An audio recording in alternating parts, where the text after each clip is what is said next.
Punjabi national television ਨਾਲ ਜੁੜ ਚੁੱਕੇ ਸਾਰੇ ਹੀ ਦਰਸ਼ਕਾਂ ਨੂੰ ਐਡਮਿੰਟਨ ਸ਼ਹਿਰ ਤੋਂ ਮਨਜੀਤ ਸਿੰਘ ਫਿਰਮਨ ਵੱਲੋਂ ਪਿਆਰ, ਅਦਬ ਅਤੇ ਸਤਿਕਾਰ ਭਰੀ ਸਤਿ ਸ਼੍ਰੀ ਅਕਾਲ, ਸਲਾਮ, ਨਮਸਤੇ। ਅੱਜ ਦਾ ਪ੍ਰੋਗਰਾਮ ਐਡਵੈਂਚਰ ਡੇ ਲੈ ਕੇ ਹਾਜ਼ਰ ਹਾਂ ਜੀ। ਅੱਜ ਦੇ ਇਸ ਪ੍ਰੋਗਰਾਮ ਦੇ ਵਿੱਚ ਕੁਝ ਖੇਤਰੀ, ਕੁਝ ਰਾਸ਼ਟਰੀ ਅਤੇ ਕੁਝ ਅੰਤਰਰਾਸ਼ਟਰੀ ਮੁੱਦਿਆਂ ਉੱਪਰ ਗੱਲਬਾਤ ਕਰਾਂਗੇ। ਨਾਲ ਦੇ ਨਾਲ ਸਾਡੀ ਟੀਮ ਦੇ ਅਹਿਮ ਮੈਂਬਰ ਸਰਦਾਰ ਗੁਰਿੰਦਰ ਸਿੰਘ ਹੋਣਾ ਕੋਲੋਂ ਟਿੱਪਣੀਆਂ ਵੀ ਲਵਾਂਗੇ। ਆਓ ਪਹਿਲਾਂ ਇਹਨਾਂ ਦਾ ਸਵਾਗਤ ਕਰ ਲੈਂਦੇ ਹਾਂ। ਭਾਜੀ, ਜੀ ਆਇਆਂ ਨੂੰ, ਸਵਾਗਤ ਹੈ ਜੀ। ਸਤਿ ਸ੍ਰੀ ਅਕਾਲ ਜੀ। ਭਾਜੀ, ਪਹਿਲਾਂ ਤਾਂ ਇਹ ਦੱਸ ਦਿਓ ਕਿ ਅਲਬਰਟਾ ਦੇ ਵਿੱਚ ਜਿਹੜਾ ਮੌਸਮ ਆ ਉਹ ਕਿਵੇਂ ਦਾ ਜੀ ਅੱਜ ਕੱਲ? ਬਿਨਾਂ ਸ਼ੱਕ ਹੀ ਅਲਬਰਟਾ ਦੇ ਵਿੱਚ ਮੌਸਮ ਜਿਹੜਾ, ਕਿਉਂਕਿ ਇੱਦਾਂ ਹੈ ਕਿ ਵੈਸੇ ਠੰਡਾ ਮੁਲਕ ਹੈ ਕੈਨੇਡਾ, ਤੇ ਅਲਬਰਟਾ ਹੋਰ ਵੀ ਕਾਫੀ ਠੰਡਾ ਹੁੰਦਾ ਜੀ। ਲੇਕਿਨ ਇਹ ਜਿਹੜਾ ਮੌਸਮ ਹੈ ਇਸ ਨੂੰ ਉਡੀਕਦੇ ਰਹੀਦਾ ਅਸੀਂ ਸਾਰਾ ਸਾਲ, ਤੇ ਮੈਂ ਤੇ ਵੈਸੇ ਇੰਜੋਏ ਕਰ ਰਿਹਾ। ਹੋ ਸਕਦਾ ਕੁਝ ਲੋਕਾਂ ਨੂੰ ਇੱਦਾਂ ਲੱਗਦਾ ਹੋਵੇ ਵੀ ਬਾਰਿਸ਼ ਜਿਹੜੀ ਆ ਉਹ ਜਰਾ ਥੋੜੀ ਜਿਹੀ ਆ ਰਹੀ ਆ ਬੱਦਲਬਾਈ, ਲੇਕਿਨ ਮੈਂ ਬਹੁਤ ਇੰਜੋਏ ਕਰ ਰਿਹਾ। ਠੀਕ ਹੈ ਜੀ, ਤੇ ਆਸ ਕਰਦੇ ਹਾਂ ਕਿ ਸਾਡੇ ਦਰਸ਼ਕ ਵੀ ਇਹ ਜਿਹੜਾ ਮੌਸਮ ਹੈ ਜੀ, ਸੁਹਾਣਾ ਮੌਸਮ, ਕਦੇ ਗਰਮੀ ਹੋ ਜਾਂਦੀ ਕਦੇ ਮੀਂਹ ਪੈ ਜਾਂਦਾ, ਉਹਨੂੰ ਇੰਜੋਏ ਕਰਦੇ ਹੋਣ। ਭਾਜੀ, ਹੁਣ ਖਬਰਾਂ ਤੇ ਝਾਤ ਪਾਉਂਦੇ ਆ ਜੀ। ਸਭ ਤੋਂ ਜਿਹੜੀ ਪਹਿਲੀ ਖਬਰ ਹੈਗੀ ਆ ਉਹ ਹੈਗੀ ਅਲਬਰਟਾ ਨਾਲ ਸੰਬੰਧਿਤ। ਅਲਬਰਟਾ ਦੇ ਪ੍ਰੀਮੀਅਰ ਜੇਸਨ ਕੇਨੀ ਹੋਣਾ ਨੇ ਐਤਵਾਰ ਨੂੰ ਇੱਕ ਟਵੀਟ ਦੇ ਜ਼ਰੀਏ ਗੱਲ ਕੀਤੀ ਕਿ ਅਸੀਂ ਜਿਹੜੀ ਵੈਕਸੀਨ ਦੀ ਗਤੀ ਆ ਉਸ ਨੂੰ ਉਤਸ਼ਾਹਿਤ ਕਰਨ ਦੇ ਲਈ ਇੱਕ ਲੋਟਰੀ ਲਾਂਚ ਕਰਨ ਜਾ ਰਹੇ ਹਾਂ। ਨਾਮ ਰੱਖਿਆ ਜੀ ਵੈਕਸ ਲੋਟੋ, ਉਹਨੂੰ ਕਹਿ ਦਿੰਦੇ ਆ, ਕਿ ਇਹਦੇ ਵਿੱਚ $1 ਮਿਲੀਅਨ ਦੇ 3 ਡਰਾਅ ਕੱਢੇ ਜਾਣੇ ਨੇ। ਔਰ ਜਿਹੜਾ ਪਹਿਲਾ ਡਰਾਅ ਹੈਗਾ ਵਾ ਉਹਦੇ ਵਾਸਤੇ ਰਜਿਸਟ੍ਰੇਸ਼ਨ ਜਿਹੜੀ ਹੈ ਜੀ ਆਲਰੇਡੀ ਸ਼ੁਰੂ ਹੋ ਚੁੱਕੀ ਆ। ਠੀਕ ਹੈ ਜੀ। ਤੁਹਾਨੂੰ ਤਾਜ਼ੇ ਅੰਕੜੇ ਦੇ ਦਿੰਦੇ ਆ ਕਿ ਜਸਟ ਸੋਮਵਾਰ, ਕੱਲ ਦੀ ਗੱਲ ਆ, ਇੱਕੋ ਦਿਨ ਦੇ ਵਿੱਚ ਜੀ 2,68,000 ਅਲਬਰਟਨਸ ਜਿਹੜੇ ਨੇ ਉਹਨਾਂ ਨੇ ਆਪਣੇ ਆਪ ਨੂੰ ਇਸ ਡਰਾਅ ਦੇ ਲਈ ਰਜਿਸਟਰ ਕਰ ਦਿੱਤਾ ਹੈ। ਔਰ ਜੇਕਰ ਗੱਲ ਕਰੀਏ ਸਿਰਫ ਪਹਿਲੇ ਘੰਟੇ ਦੇ ਵਿੱਚ 56,943 ਲਗਭਗ 57,000 ਲੋਕਾਂ ਨੇ ਆਪਣੇ ਆਪ ਨੂੰ ਰਜਿਸਟਰ ਕੀਤਾ ਹੈ ਜੀ। ਇੱਥੇ ਇੱਕ ਦੋ ਮਾਹਰਾਂ ਦੀਆਂ ਟਿੱਪਣੀਆਂ ਵੀ ਆਈਆਂ ਨੇ, ਉਹ ਵੀ ਸਾਂਝੀਆਂ ਕਰ ਲੈਣੇ, ਫਿਰ ਤੁਹਾਡੀ ਟਿੱਪਣੀ ਲੈਣੇ ਭਾਜੀ। ਹਾਂਜੀ। ਯੂਨੀਵਰਸਿਟੀ ਆਫ ਕੈਲਗਰੀ ਦੇ ਬਿਹੇਵੀਅਰਲ ਇਕਨੋਮਿਸਟ ਨੇ ਰੋਬਰਟ ਆਕਸਬੇ, ਉਹਨਾਂ ਨੇ ਕਿਹਾ ਕਿ you can not change the ਪ੍ਰੈਫਰੈਂਸਿਸ with money. ਕੁਝ ਹੋਰ ਮਾਹਰਾਂ ਨੇ ਕਿਹਾ ਵਾ ਕਿ ਜਿਹੜੀ ਮਿਲੀਅਨ ਦੇ ਡਰਾਅ ਕੱਢਣ ਦੀ ਬਜਾਏ ਅਗਰ ਛੋਟੀ ਅਮਾਉਂਟ ਦੇ ਡਰਾਅ ਡੇਲੀ ਕੱਢੇ ਜਾਣ ਤੇ ਉਹ ਜ਼ਿਆਦਾ ਇਫੈਕਟਿਵ ਹੋ ਸਕਦੇ ਨੇ। ਸੋ ਤੁਹਾਨੂੰ ਕੀ ਲੱਗਦਾ ਵੀ ਇਹ ਜਿਹੜੀ ਲੋਟਰੀ ਵਾਲਾ ਸਿਸਟਮ ਸ਼ੁਰੂ ਕੀਤਾ ਵਾ ਅਲਬਰਟਾ ਦੀ ਸਰਕਾਰ ਨੇ, ਇਹਦੇ ਨਾਲ ਜਿਹੜੀ ਵੈਕਸੀਨ ਦੀ ਗਤੀ ਦੇ ਵਿੱਚ ਕੋਈ ਤੇਜ਼ੀ ਆ ਸਕਦੀ? ਮਨਜੀਤ ਸਿੰਘ ਜੀ, ਗੱਲ ਇਹ ਹੈ ਕਿ ਸਭ ਤੋਂ ਪਹਿਲਾਂ ਤਾਂ ਮੈਂ ਇਹ ਦੱਸ ਦਿਆਂ ਕਿ ਅਲਬਰਟਾ ਸੂਬਾ ਜਾਂ ਅਲਬਰਟਾ ਦੇ ਪ੍ਰੀਮੀਅਰ ਜੇਸਨ ਕੈਨੀ ਇਹ ਕੋਈ ਪਹਿਲੇ ਵਿਅਕਤੀ ਨਹੀਂ ਜਿਨ੍ਹਾਂ ਨੇ ਇਸ ਵੈਕਸੀਨ ਨੂੰ ਲੋਕਾਂ ਦੇ ਵਿੱਚ ਇਹ ਚੀਜ਼ ਪੈਦਾ ਕਰਨ ਲਈ ਕਿ ਲੋਕੀ ਵੱਧ ਤੋਂ ਵੱਧ ਵੈਕਸੀਨ ਲਵਾਉਣ, ਉਹਦੇ 'ਚ ਕੋਈ ਪਹਿਲਾ ਸੂਬਾ ਨਹੀਂ ਜਿਨ੍ਹਾਂ ਨੇ ਇਹ ਸਟੈਪ ਲਿਆ। ਮੈਂ ਥੋੜ੍ਹੀ ਜਿਹੀ ਹਿਸਟਰੀ ਦੱਸ ਦਿਆਂ। ਅਮਰੀਕਾ ਦਾ ਬਹੁਤ ਵੱਡੀ ਸਟੇਟ ਹੈ ਕੈਲੀਫੋਰਨੀਆ, ਡੈਮੋਕ੍ਰੈਟਿਕ ਸਟੇਟ ਹੈ। ਕੈਲੀਫੋਰਨੀਆ ਦੇ ਵਿੱਚ ਤਕਰੀਬਨ 17 ਮਈ ਨੂੰ ਉੱਥੇ ਦੀ ਜਿਹੜੀ ਸਰਕਾਰ ਹੈ, ਡੈਮੋਕ੍ਰੈਟਿਕ ਸਰਕਾਰ ਹੈ, ਜਿਹੜੇ ਗਵਰਨਰ ਨੇ, ਉਹਨਾਂ ਨੇ ਇਸੇ ਤਰ੍ਹਾਂ ਦੀ ਇੱਕ ਸਕੀਮ ਲਾਂਚ ਕੀਤੀ ਸੀ। ਉਹਨਾਂ ਨੇ 116 ਮਿਲੀਅਨ ਦੀ ਰਾਸ਼ੀ ਰੱਖੀ ਸੀ ਜਿਹੜੀ ਵੱਖ-ਵੱਖ ਤਰੀਕੇ ਦੇ ਨਾਲ ਲੋਕਾਂ ਨੂੰ ਇਨਾਮਾਂ ਦੇ ਵਿੱਚ ਦੇਣੀ ਸੀ ਜੀ। ਉਹ ਨਹੀਂ ਦਿੱਤੀ ਵੀ ਹੈ। ਉਹਦੇ ਵਿੱਚ ਮੈਂ ਇਹ ਦੱਸ ਦਿਆਂ, ਜਿਹੜਾ ਤੁਸੀਂ ਦੂਜਾ ਸਵਾਲ ਕੀਤਾ ਕਿ ਜਣੇ ਕਹਿੰਦੇ ਨੇ ਕਿ 1 ਮਿਲੀਅਨ ਦਾ ਇਨਾਮ ਦੇਣ ਦੀ ਬਜਾਏ ਥੋੜ੍ਹੇ ਇਨਾਮ ਜਿਹੜੇ ਨੇ ਛੋਟੇ ਇਸ ਤਰ੍ਹਾਂ ਦੇ ਲੋਕਾਂ ਨੂੰ ਦਿੱਤੇ ਜਾ ਸਕਦੇ ਸੀ। ਲੇਕਿਨ ਕੈਲੀਫੋਰਨੀਆ ਦੇ ਵਿੱਚ ਉਹਨਾਂ ਨੇ ਦੋਨੇ ਕੰਮ ਕੀਤੇ ਨੇ। ਉਹਨਾਂ ਨੇ $1.5 ਮਿਲੀਅਨ ਦੇ ਇਨਾਮ ਵੀ 3 ਲੋਕਾਂ ਨੂੰ ਦੇਣੇ ਨੇ। $50 ਦੇ ਗਿਫਟ ਕੂਪਨ ਉਹਨਾਂ ਨੇ ਘੱਟੋ ਘੱਟ ਵੀ, ਉਹ ਕਹਿੰਦੇ ਨੇ ਕਿ ਉਹ 1.5 ਮਿਲੀਅਨ ਲੋਕਾਂ ਨੂੰ 50 ਆਪਣੇ ਡਾਲਰ ਦੇ ਗਿਫਟ ਕੂਪਨ ਦੇਣਗੇ। ਜਿਹੜੀਆਂ NBA ਦੀਆਂ ਗੇਮਾਂ ਹੁੰਦੀਆਂ ਉਹਨਾਂ ਦੀਆਂ ਟਿਕਟਾਂ ਫ੍ਰੀ ਦੇਣਗੇ। ਸੋ ਗੱਲ ਇਹ ਹੈ ਕਿ ਇਹ ਠੀਕ ਹੈ ਕਿ ਨਾਮ ਜਿਹੜਾ ਲੋਟੋ, ਕਿਉਂਕਿ ਲੋਟਰੀ ਜਿਹੜੀ ਬੜੀ ਪ੍ਰਚਲਿਤ ਲੋਟਰੀ ਹੈ ਉਸਦੇ ਨਾਲ ਸੰਬੰਧਿਤ ਹੈ। ਇਸ ਤੋਂ ਲੱਗਦਾ ਹੈ ਕਿ ਸ਼ਾਇਦ ਕੋਈ ਇਸ ਤਰ੍ਹਾਂ ਦੀ ਲੋਕਾਂ ਦੇ ਵਿੱਚ ਰੁਝਾਨ ਪਾਇਆ ਜਾ ਰਿਹਾ ਜਿਹਦੇ ਕਰਕੇ ਲੋਕਾਂ ਨੂੰ ਤੁਸੀਂ ਇੱਕ ਕਿਸਮ ਦਾ ਇੱਕ ਉਹਨਾਂ ਨੂੰ ਭਰਮਾਉਣ ਦੀ ਗੱਲ ਕੀਤੀ ਜਾ ਰਹੀ ਹੈ। ਲੇਕਿਨ ਮੈਂ ਸਮਝਦਾ ਕਿ ਚੰਗੀ ਗੱਲ ਹੈ ਜੀ, ਕਿਉਂਕਿ ਜਦੋਂ ਅਸੀਂ ਹਰ ਮੁਲਕ ਦੇ ਵਿੱਚ ਕੁਝ ਅਜਿਹੇ ਲੋਕ ਨੇ ਜਿਹੜੇ ਵੈਕਸੀਨ ਲਾਉਣ ਦੇ ਪ੍ਰਤੀ ਕੁਝ ਨਾ ਕੁਝ ਹਿਚਕਟਾਹਟ ਜਿਹੜੀ ਹੈ ਉਹ ਦਿਖਾਉਂਦੇ ਨੇ ਜੀ। ਉਹਦੇ ਕਾਰਨ ਵੱਖਰੇ ਨੇ। ਕੁਝ ਲੋਕੀ ਵੈਸੇ ਹੀ ਇਸ ਤਰ੍ਹਾਂ ਦੇ ਨੇ ਜਿਨ੍ਹਾਂ ਨੇ ਇਸ ਬਿਮਾਰੀ ਨੂੰ ਸ਼ੁਰੂ ਤੋਂ ਨਕਾਰਿਆ ਹੈ। ਉਹਨਾਂ ਦਾ ਸ਼ਾਇਦ ਬਹੁਤਾ ਇਲਾਜ ਨਹੀਂ ਕੀਤਾ ਜਾ ਸਕਦਾ, ਲੇਕਿਨ ਕੁਝ ਲੋਕ ਜਿਹੜੇ ਨੇ ਉਹਨਾਂ ਦੇ ਅੰਦਰ ਦੁਬਦਾ ਹੈ ਵੈਕਸੀਨ ਦੀ ਕੁਆਲਿਟੀ ਨੂੰ ਲੈ ਕੇ, ਜਾਂ ਉਸਦੇ ਸਾਈਡ ਇਫੈਕਟਸ ਨਹੀਂ ਹੈਗਾ ਉਹਨਾਂ ਨੂੰ। ਹਾਂਜੀ, ਉਹਨਾਂ ਨੂੰ ਟਰਸਟ ਨਹੀਂ ਹੈਗਾ। ਸੋ ਮੈਨੂੰ ਲੱਗਦਾ ਹੈ ਕਿ ਗੌਰਮੈਂਟਾਂ ਜਾਂ ਜਿਹੜੇ ਸਾਡੇ ਡਾਕਟਰੀ ਅਮਲਾ ਫੈਲਾ ਹੈ ਜਾਂ ਜਿਹੜੇ ਸਾਡੇ ਸਾਇੰਸਦਾਨ ਨੇ ਜਿਨ੍ਹਾਂ ਨੇ ਵੈਕਸੀਨ ਕੱਢੀਆਂ ਨੇ, ਉਹਨਾਂ ਸਾਰਿਆਂ ਨੇ ਬੜੀ ਮਿਹਨਤ ਕੀਤੀ ਹੈ ਤੇ ਲੋਕਾਂ ਨੂੰ ਇਸ ਤੇ ਯਕੀਨ ਕਰਕੇ ਵੈਕਸੀਨ ਲਵਾਉਣੀ ਚਾਹੀਦੀ ਹੈ। ਸੋ ਇਹ ਜਿਹੜਾ ਅਲਬਰਟਾ ਸਰਕਾਰ ਨੇ ਕੰਮ ਕੀਤਾ ਹੈ ਠੀਕ ਹੈ। ਮੈਂ ਇਸ ਗੱਲ ਨਾਲ ਜ਼ਰੂਰ ਸਹਿਮਤ ਹਾਂ ਕਿ 3 ਮਿਲੀਅਨ ਦੇ ਪ੍ਰਾਈਜ਼ ਦੇਣ ਦੀ ਬਜਾਏ ਛੋਟੇ ਇਨਾਮ ਕੱਢੇ ਜਾ ਸਕਦੇ ਸੀ। ਹੋ ਸਕਦਾ ਸੀ 50-50 ਹਜ਼ਾਰ ਡਾਲਰ ਦੇ ਇਨਾਮ ਕੱਢੇ ਜਾਣ ਜਾਂ 10-10 ਹਜ਼ਾਰ ਡਾਲਰ ਦੇ ਇਨਾਮ ਕੱਢੇ ਜਾਣ। ਲੇਕਿਨ ਖੈਰ ਇਹਦਾ ਅਸਰ ਜ਼ਰੂਰ ਪਏਗਾ, ਕਿਉਂਕਿ ਮੈਂ ਆਪ ਜੀ ਨੂੰ ਦੱਸਦਾ ਕਿ ਕੈਲੀਫੋਰਨੀਆ ਸਟੇਟ ਦੀ ਮੈਂ ਉਦਾਹਰਨ ਤੁਹਾਨੂੰ ਦਿੱਤੀ ਹੈ। ਕੈਲੀਫੋਰਨੀਆ ਸਟੇਟ ਦੇ ਵਿੱਚ ਬਹੁਤ ਵੱਡੀ ਪੱਧਰ ਦੇ ਵਿੱਚ ਸੈਕੰਡ ਡੋਜ਼ ਵੀ ਲੋਕਾਂ ਨੇ ਲਗਵਾਈ ਹੈ। ਸੋ ਨਤੀਜੇ ਇਹਦੇ ਨਾਲ ਜ਼ਰੂਰ ਚੰਗੇ ਹੋਣਗੇ, ਲੋਕਾਂ ਦੇ ਵਿੱਚ ਉਤਸ਼ਾਹ ਵਧੇਗਾ।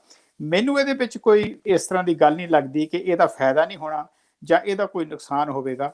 ਸੋ ਮੈਨੂੰ ਲੱਗਦਾ ਹੈ ਕਿ ਇਹ ਕੁੱਲ ਮਿਲਾ ਕੇ ਚੰਗਾ ਕਦਮ ਹੈ ਜੀ। ਭਾਜੀ ਇਸੇ ਨਾਲ ਇੱਕ ਦੋ ਚੀਜ਼ਾਂ ਹੋਰ ਸੰਬੰਧਿਤ ਨੇ। ਅਗਰ ਗੱਲ ਕਰੀਏ ਆਪਾਂ ਫਸਟ ਡਰਾ ਦੀ, ਤੇ ਇਹ ਜੀ ਜਦੋਂ ਵੀ ਸਾਡਾ 70% ਫਸਟ ਡੋਜ਼ ਕੰਪਲੀਟ ਹੋ ਗਈ ਅਲਬਰਟਾ ਦੇ ਲੋਕਾਂ ਦੇ ਵਿੱਚ, ਹਾਂਜੀ, ਉਹ ਤੋਂ ਇੱਕ ਹਫ਼ਤੇ ਦੇ ਵਿੱਚ ਇਹ ਡਰਾ ਜਿਹੜਾ ਕੱਢਿਆ ਜਾਣਾ। ਠੀਕ ਹੈ ਜੀ। ਦੂਜਾ ਡਰਾ ਜਿਹੜਾ ਹੈ ਜੀ ਉਹ ਕੱਢਿਆ ਜਾਵੇਗਾ ਅਗਸਤ ਦੇ ਮਹੀਨੇ, ਤੇ ਤੀਜਾ ਕੱਢਿਆ ਜਾਵੇਗਾ ਜੀ ਸੈਪਟੈਂਬਰ ਦੇ ਮਹੀਨੇ। ਔਰ ਉਹ ਦੋ ਇਨਾਮ ਜਿਹੜੇ ਨੇ ਉਹ ਸੈਕੰਡ ਡੋਜ਼ ਜਿਨ੍ਹਾਂ ਨੇ ਲਈ ਹੋਵੇਗੀ ਉਹਨਾਂ ਵਾਸਤੇ ਹੋਵੇਗਾ। ਠੀਕ ਹੈ ਜੀ। ਅਲਬਰਟਾ ਦੀ ਸਰਕਾਰ ਨੇ ਇਹ ਵੀ ਕਿਹਾ ਕਿ ਜਿਹੜੇ ਯੰਗਸਟਰ ਨੇ, ਖਾਸ ਕਰਕੇ ਜਿਨ੍ਹਾਂ ਨੂੰ ਆਪਾਂ 12 ਸਾਲ ਤੋਂ ਲੈ ਕੇ 18 ਸਾਲ ਦੀ ਗੱਲ ਕਰਦੇ ਹਾਂ, ਕਿਉਂਕਿ ਪਹਿਲੀ ਕੈਟਾਗਰੀ 'ਚ ਜਸਟ 18 ਐਂਡ ਅਬਵ ਨੂੰ ਇਨਕਲੂਡ ਕਰ ਰਹੇ ਨੇ। ਹਾਂਜੀ, ਸੋ ਉਹਨਾਂ ਵਾਸਤੇ ਵੀ ਜਲਦ ਕੁਝ ਇਨਾਮ ਜਿਹੜੇ ਨੇ ਘੋਸ਼ਿਤ ਕੀਤੇ ਜਾ ਸਕਦੇ ਨੇ, ਤਾਂ ਕਿ ਉਹਨਾਂ ਨੂੰ ਵੀ ਉਤਸ਼ਾਹਿਤ ਕੀਤਾ ਜਾਵੇ ਕਿ ਵੱਧ ਤੋਂ ਵੱਧ ਵੈਕਸੀਨ ਲਈ ਜਾਵੇ। ਵੈਸੇ ਮਨਜੀਤ ਸਿੰਘ ਜੀ, ਮੈਂ ਇਹ ਗੱਲ ਤੁਹਾਨੂੰ ਦੱਸ ਦਿਆਂ, ਮੇਰਾ ਖਿਆਲ ਸਾਡੇ ਜਿਹੜੇ ਵੇਖਣ ਵਾਲੇ ਨੇ ਉਹ ਉਹਨਾਂ ਨੂੰ ਇਸ ਦੇ ਬਾਰੇ ਜਾਣਕਾਰੀ ਹੋਵੇਗੀ ਕਿ ਸ਼ੁਰੂਆਤੀ ਜਦੋਂ ਵੈਕਸੀਨ ਰੋਲ ਆਊਟ ਹੋਈ ਸੀ ਤਾਂ ਕੈਨੇਡਾ ਦੇ ਵਿੱਚ ਵੈਕਸੀਨ ਜਿਹੜੀ ਹੈ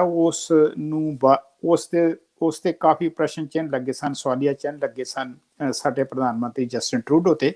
ਲੇਕਿਨ ਹੁਣ ਸਥਿਤੀ ਇਹ ਹੈ ਕਿ ਪਿਛਲੇ 3 ਦਿਨਾਂ ਦੇ ਵਿੱਚ ਕੈਨੇਡਾ ਜਿਹੜਾ ਹੈ ਉਹ ਦੁਨੀਆ ਦਾ ਪਾਪੂਲੇਸ਼ਨ ਦੀ ਅਨੁਪਾਤ ਦੇ ਹਿਸਾਬ ਦੇ ਨਾਲ ਪਹਿਲਾ ਮੁਲਕ ਬਣ ਗਿਆ ਜਿਹਦੇ ਵਿੱਚ ਵੱਧ ਤੋਂ ਵੱਧ ਲੋਕਾਂ ਨੂੰ ਪਹਿਲੀ ਡੋਜ਼ ਲੱਗ ਚੁੱਕੀ ਹੈ ਜੀ। ਸਭ ਤੋਂ ਪਹਿਲਾਂ ਇਜ਼ਰਾਈਲ ਦਾ ਨੰਬਰ ਬਹੁਤ ਉੱਪਰ ਸੀ ਕੈਨੇਡਾ ਨਾਲੋਂ, ਲੇਕਿਨ ਇਜ਼ਰਾਈਲ ਹੁਣ ਥੋੜਾ ਜਿਹਾ ਉਹਦੀ ਜਿਹੜੀ ਪ੍ਰਪੋਰਸ਼ਨ ਆ, ਜਿਹੜੀ ਅਨੁਪਾਤ ਹੈ, ਉਹ ਕੈਨੇਡਾ ਨਾਲੋਂ ਘੱਟ ਹੈ। ਸੋ ਮੈਂ ਇਹ ਨਹੀਂ ਸਮਝਦਾ ਕਿ ਕੈਨੇਡਾ ਦੇ ਵਿੱਚ ਕੋਈ ਕਿਸੇ ਕਿਸਮ ਦੀ ਬਹੁਤੀ ਮੁਸ਼ਕਲ ਹੈ। ਬਾਕੀ ਹੋਰ ਕੁਝ ਕੰਟਰੀ ਨੇ ਜਿਨ੍ਹਾਂ ਦੇ ਵਿੱਚ ਇਹ ਮੁਸ਼ਕਲ ਵਧੇਰੇ ਆ, ਲੇਕਿਨ ਕੁੱਲ ਮਿਲਾ ਕੇ ਮੈਂ ਇਹ ਸਮਝਦਾ ਕਿ ਕੈਨੇਡਾ ਦੀ ਸਰਕਾਰ, ਕੈਨੇਡਾ ਦੇ ਲੋਕ ਇਸ ਕਰਕੇ ਵਧਾਈ ਦੇ ਪਾਤਰ ਨੇ ਕਿ ਵੈਕਸੀਨ ਦੀ ਜਿਹੜੀ ਰੋਲ ਆਊਟ ਹੋਈ ਹੈ ਇਸ ਦੇ ਵਿੱਚ ਚੰਗੀ ਕਾਮਯਾਬੀ ਮਿਲ ਰਹੀ ਹੈ ਜੀ। ਮੈਂ ਇੱਕ ਗੱਲ ਹੋਰ ਜੋੜਨੀ ਚਾਹਾਂਗਾ ਜੀ ਇਸ ਟੌਪਿਕ ਦੇ ਨਾਲ। ਫੈਡਰਲ ਗਵਰਨਮੈਂਟ ਜਿਹੜੀ ਕੈਨੇਡਾ ਦੀ ਆ ਅੱਜ ਕੱਲ, ਉਹ ਇਹ ਵੀ ਗੱਲਬਾਤ ਕਰ ਰਹੀ ਹੈ ਕਿ ਬਹੁਤ ਜਲਦ ਇੱਕ ਜਿਹੜਾ ਵੈਕਸੀਨ ਪਾਸਪੋਰਟ ਆ ਉਹਦੀ ਵੀ ਤਿਆਰੀ ਕੀਤੀ ਜਾਵੇਗੀ, ਤਾਂ ਕਿ ਜਿਹੜੇ ਲੋਕ ਇੰਟਰਨੈਸ਼ਨਲ ਟਰੈਵਲਿੰਗ ਕਰਨ ਦੇ ਸ਼ੌਕੀਨ ਨੇ, ਜਿਹੜੇ ਘੁੰਮਣ ਫਿਰਨ ਵੈਕੇਸ਼ਨ ਦੂਜੇ ਦੇਸ਼ਾਂ ਵਿੱਚ ਜਾਣਾ ਚਾਹੁੰਦੇ ਨੇ, ਜਾਂ ਕੋਈ ਬਿਜ਼ਨਸ ਦੇ ਕਰਕੇ ਜਾਂ ਫੈਮਲੀਜ਼ ਦੇ ਮੇਲ ਮਿਲਾਪ ਕਰਕੇ ਜਾਣਾ ਚਾਹੁੰਦੇ ਨੇ, ਉਹਨਾਂ ਨੂੰ ਸਹੂਲਤ ਹੋਊਗੀ। ਮੈਨੂੰ ਲੱਗਦਾ ਵੀ ਵੈਕਸੀਨ ਲਵਾਉਣ ਦੇ ਕਾਫੀ ਫਾਇਦੇ ਹੋ ਸਕਦੇ ਨੇ, ਅਗਰ ਖਾਸ ਕਰਕੇ ਤੁਸੀਂ ਘੁੰਮਣ ਫਿਰਨ ਦੇ ਸ਼ੌਕੀਨ ਜੇ। ਇੱਥੇ ਮੈਂ ਆਪਣੇ ਦਰਸ਼ਕਾਂ ਨੂੰ ਦੱਸ ਦਿਆਂ ਜੀ ਕਿ ਜਿਹੜੀ ਇਹ ਡਰਾਅ ਆ ਇਹ ਸ਼ੁਰੂ ਹੋ ਚੁੱਕਿਆ ਵਾ। ਤੁਸੀਂ ਇਹਦੇ ਵਿੱਚ ਆਪਣੇ ਆਪ ਨੂੰ ਰਜਿਸਟਰ ਕਰ ਸਕਦੇ ਜੇ। ਤੁਹਾਡੇ ਨਾਲ ਵੈਬਸਾਈਟ ਸ਼ੇਅਰ ਕਰ ਦਿੰਦੇ ਆ ਜੀ, www.alberta.ca/lottery। ਸੋ ਇੱਥੇ ਤੁਸੀਂ ਜਾਣਾ ਵਾ ਔਰ ਬੜਾ ਸਿੰਪਲ ਈਜ਼ੀ ਸਟੈਪ ਹੈਗਾ ਵਾ। ਜਸਟ ਤੁਸੀਂ ਆਪਣਾ ਨਾਮ ਔਰ ਡੇਟ ਆਫ ਬਰਥ ਉਹਦੇ ਵਿੱਚ ਸਬਮਿਟ ਕਰਨੀ ਆ, ਐਡਰੈਸ ਸਬਮਿਟ ਕਰਨਾ ਵਾ, ਔਰ ਤੁਸੀਂ ਰਜਿਸਟਰ ਹੋ ਜਾਓਗੇ। ਤੁਹਾਨੂੰ ਇੱਕ ਕਨਫਰਮੇਸ਼ਨ ਜਿਹੜਾ ਪਾਸਵਰਡ ਆ ਜਾਏਗਾ, ਤੁਸੀਂ ਸੇਵ ਕਰ ਲੈਣਾ ਵਾ। ਔਰ ਜਦੋਂ ਡਰਾਅ ਨਿਕਲਿਆ ਔਰ ਤੁਸੀਂ ਜੇਤੂ ਹੋ ਗਏ ਤੇ ਤੁਹਾਨੂੰ ਕਨਫਰਮੇਸ਼ਨ ਨੰਬਰ ਦੀ ਵੀ ਲੋੜ ਪਵੇਗੀ, ਔਰ ਤੁਹਾਨੂੰ ਇਹ ਵੀ ਪ੍ਰੂਫ ਕਰਨਾ ਪਵੇਗਾ ਕਿ ਤੁਸੀਂ ਵੈਕਸੀਨ ਲਵਾਈ ਵੀ ਸੀ। ਬਿਲਕੁਲ ਜੀ, ਇਹ ਗੱਲ ਤੁਸੀਂ ਬੜੀ ਵਧੀਆ ਕੀਤੀ। ਔਰ ਦੂਜੀ ਗੱਲ ਇਹ ਹੈ ਜੀ ਕਿ ਇੱਕ ਮੁਹਾਵਰਾ ਬੜਾ ਪ੍ਰਚਲਿਤ ਹੈ ਕਿ ਨਾਲੇ ਪੁੰਨ ਤੇ ਨਾਲੇ ਫਲੀਆਂ। ਬਿਲਕੁਲ। ਸੋ ਇਹ ਬਿਲਕੁਲ ਲਾਗੂ ਹੁੰਦਾ। ਤੁਸੀਂ ਵੈਕਸੀਨ ਲਵਾਓ, ਤੁਸੀਂ ਸੇਫ ਵੀ ਹੁੰਦੇ ਹੋ ਤੇ ਤੁਸੀਂ ਦੂਸਰਿਆਂ ਨੂੰ ਵੀ ਸੇਫ ਕਰਦੇ ਹੋ, ਤੇ ਤੁਸੀਂ ਹੋ ਸਕਦਾ ਹੈ $1 ਮਿਲੀਅਨ ਵੀ ਜਿੱਤ ਜਾਓ ਜੀ। ਹੁਣ ਆਪਾਂ ਅਗਲੀ ਖਬਰ ਵੱਲ ਵਧਦੇ ਹਾਂ ਜੀ। ਹਾਂਜੀ। ਕੈਨੇਡਾ ਦੀ ਕੰਜ਼ਰਵੇਟਿਵ ਪਾਰਟੀ ਦੇ ਫੈਡਰਲ ਲੀਡਰ ਨੇ ਐਰਿਨ ਓਟੂਲ। ਹਾਂਜੀ।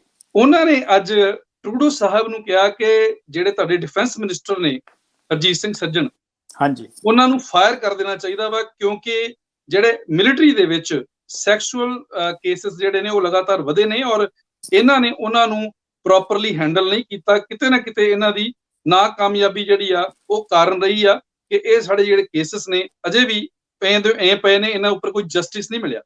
ਕੀ ਕਹਿਣਾ ਚਾਹੋਗੇ ਜੀ? ਬਿਲਕੁਲ ਜੀ, ਇਹ ਬੜੀ ਇੱਕ ਰੀਸੈਂਟ ਨਿਊਜ਼ ਹੈ ਜਿਹਦੇ ਵਿੱਚ ਹਾਊਸ ਆਫ ਕਾਮਨ ਦੇ ਵਿੱਚ ਬੋਲਦਿਆਂ ਹੋਇਆਂ ਜਿਹੜੇ ਆਪੋਜੀਸ਼ਨ ਲੀਡਰ ਨੇ ਐਰਨ ਓਟੋਲ, ਉਹਨਾਂ ਨੇ ਬੜੇ ਗੰਭੀਰ ਦੋਸ਼ ਲਗਾਏ ਨੇ ਆਪਣੇ ਜਿਹੜੇ ਕੈਨੇਡਾ ਦੇ ਡਿਫੈਂਸ ਮਿਨਿਸਟਰ ਹਰਜੀਤ ਸਿੰਘ ਸੱਜਣ ਨੇ।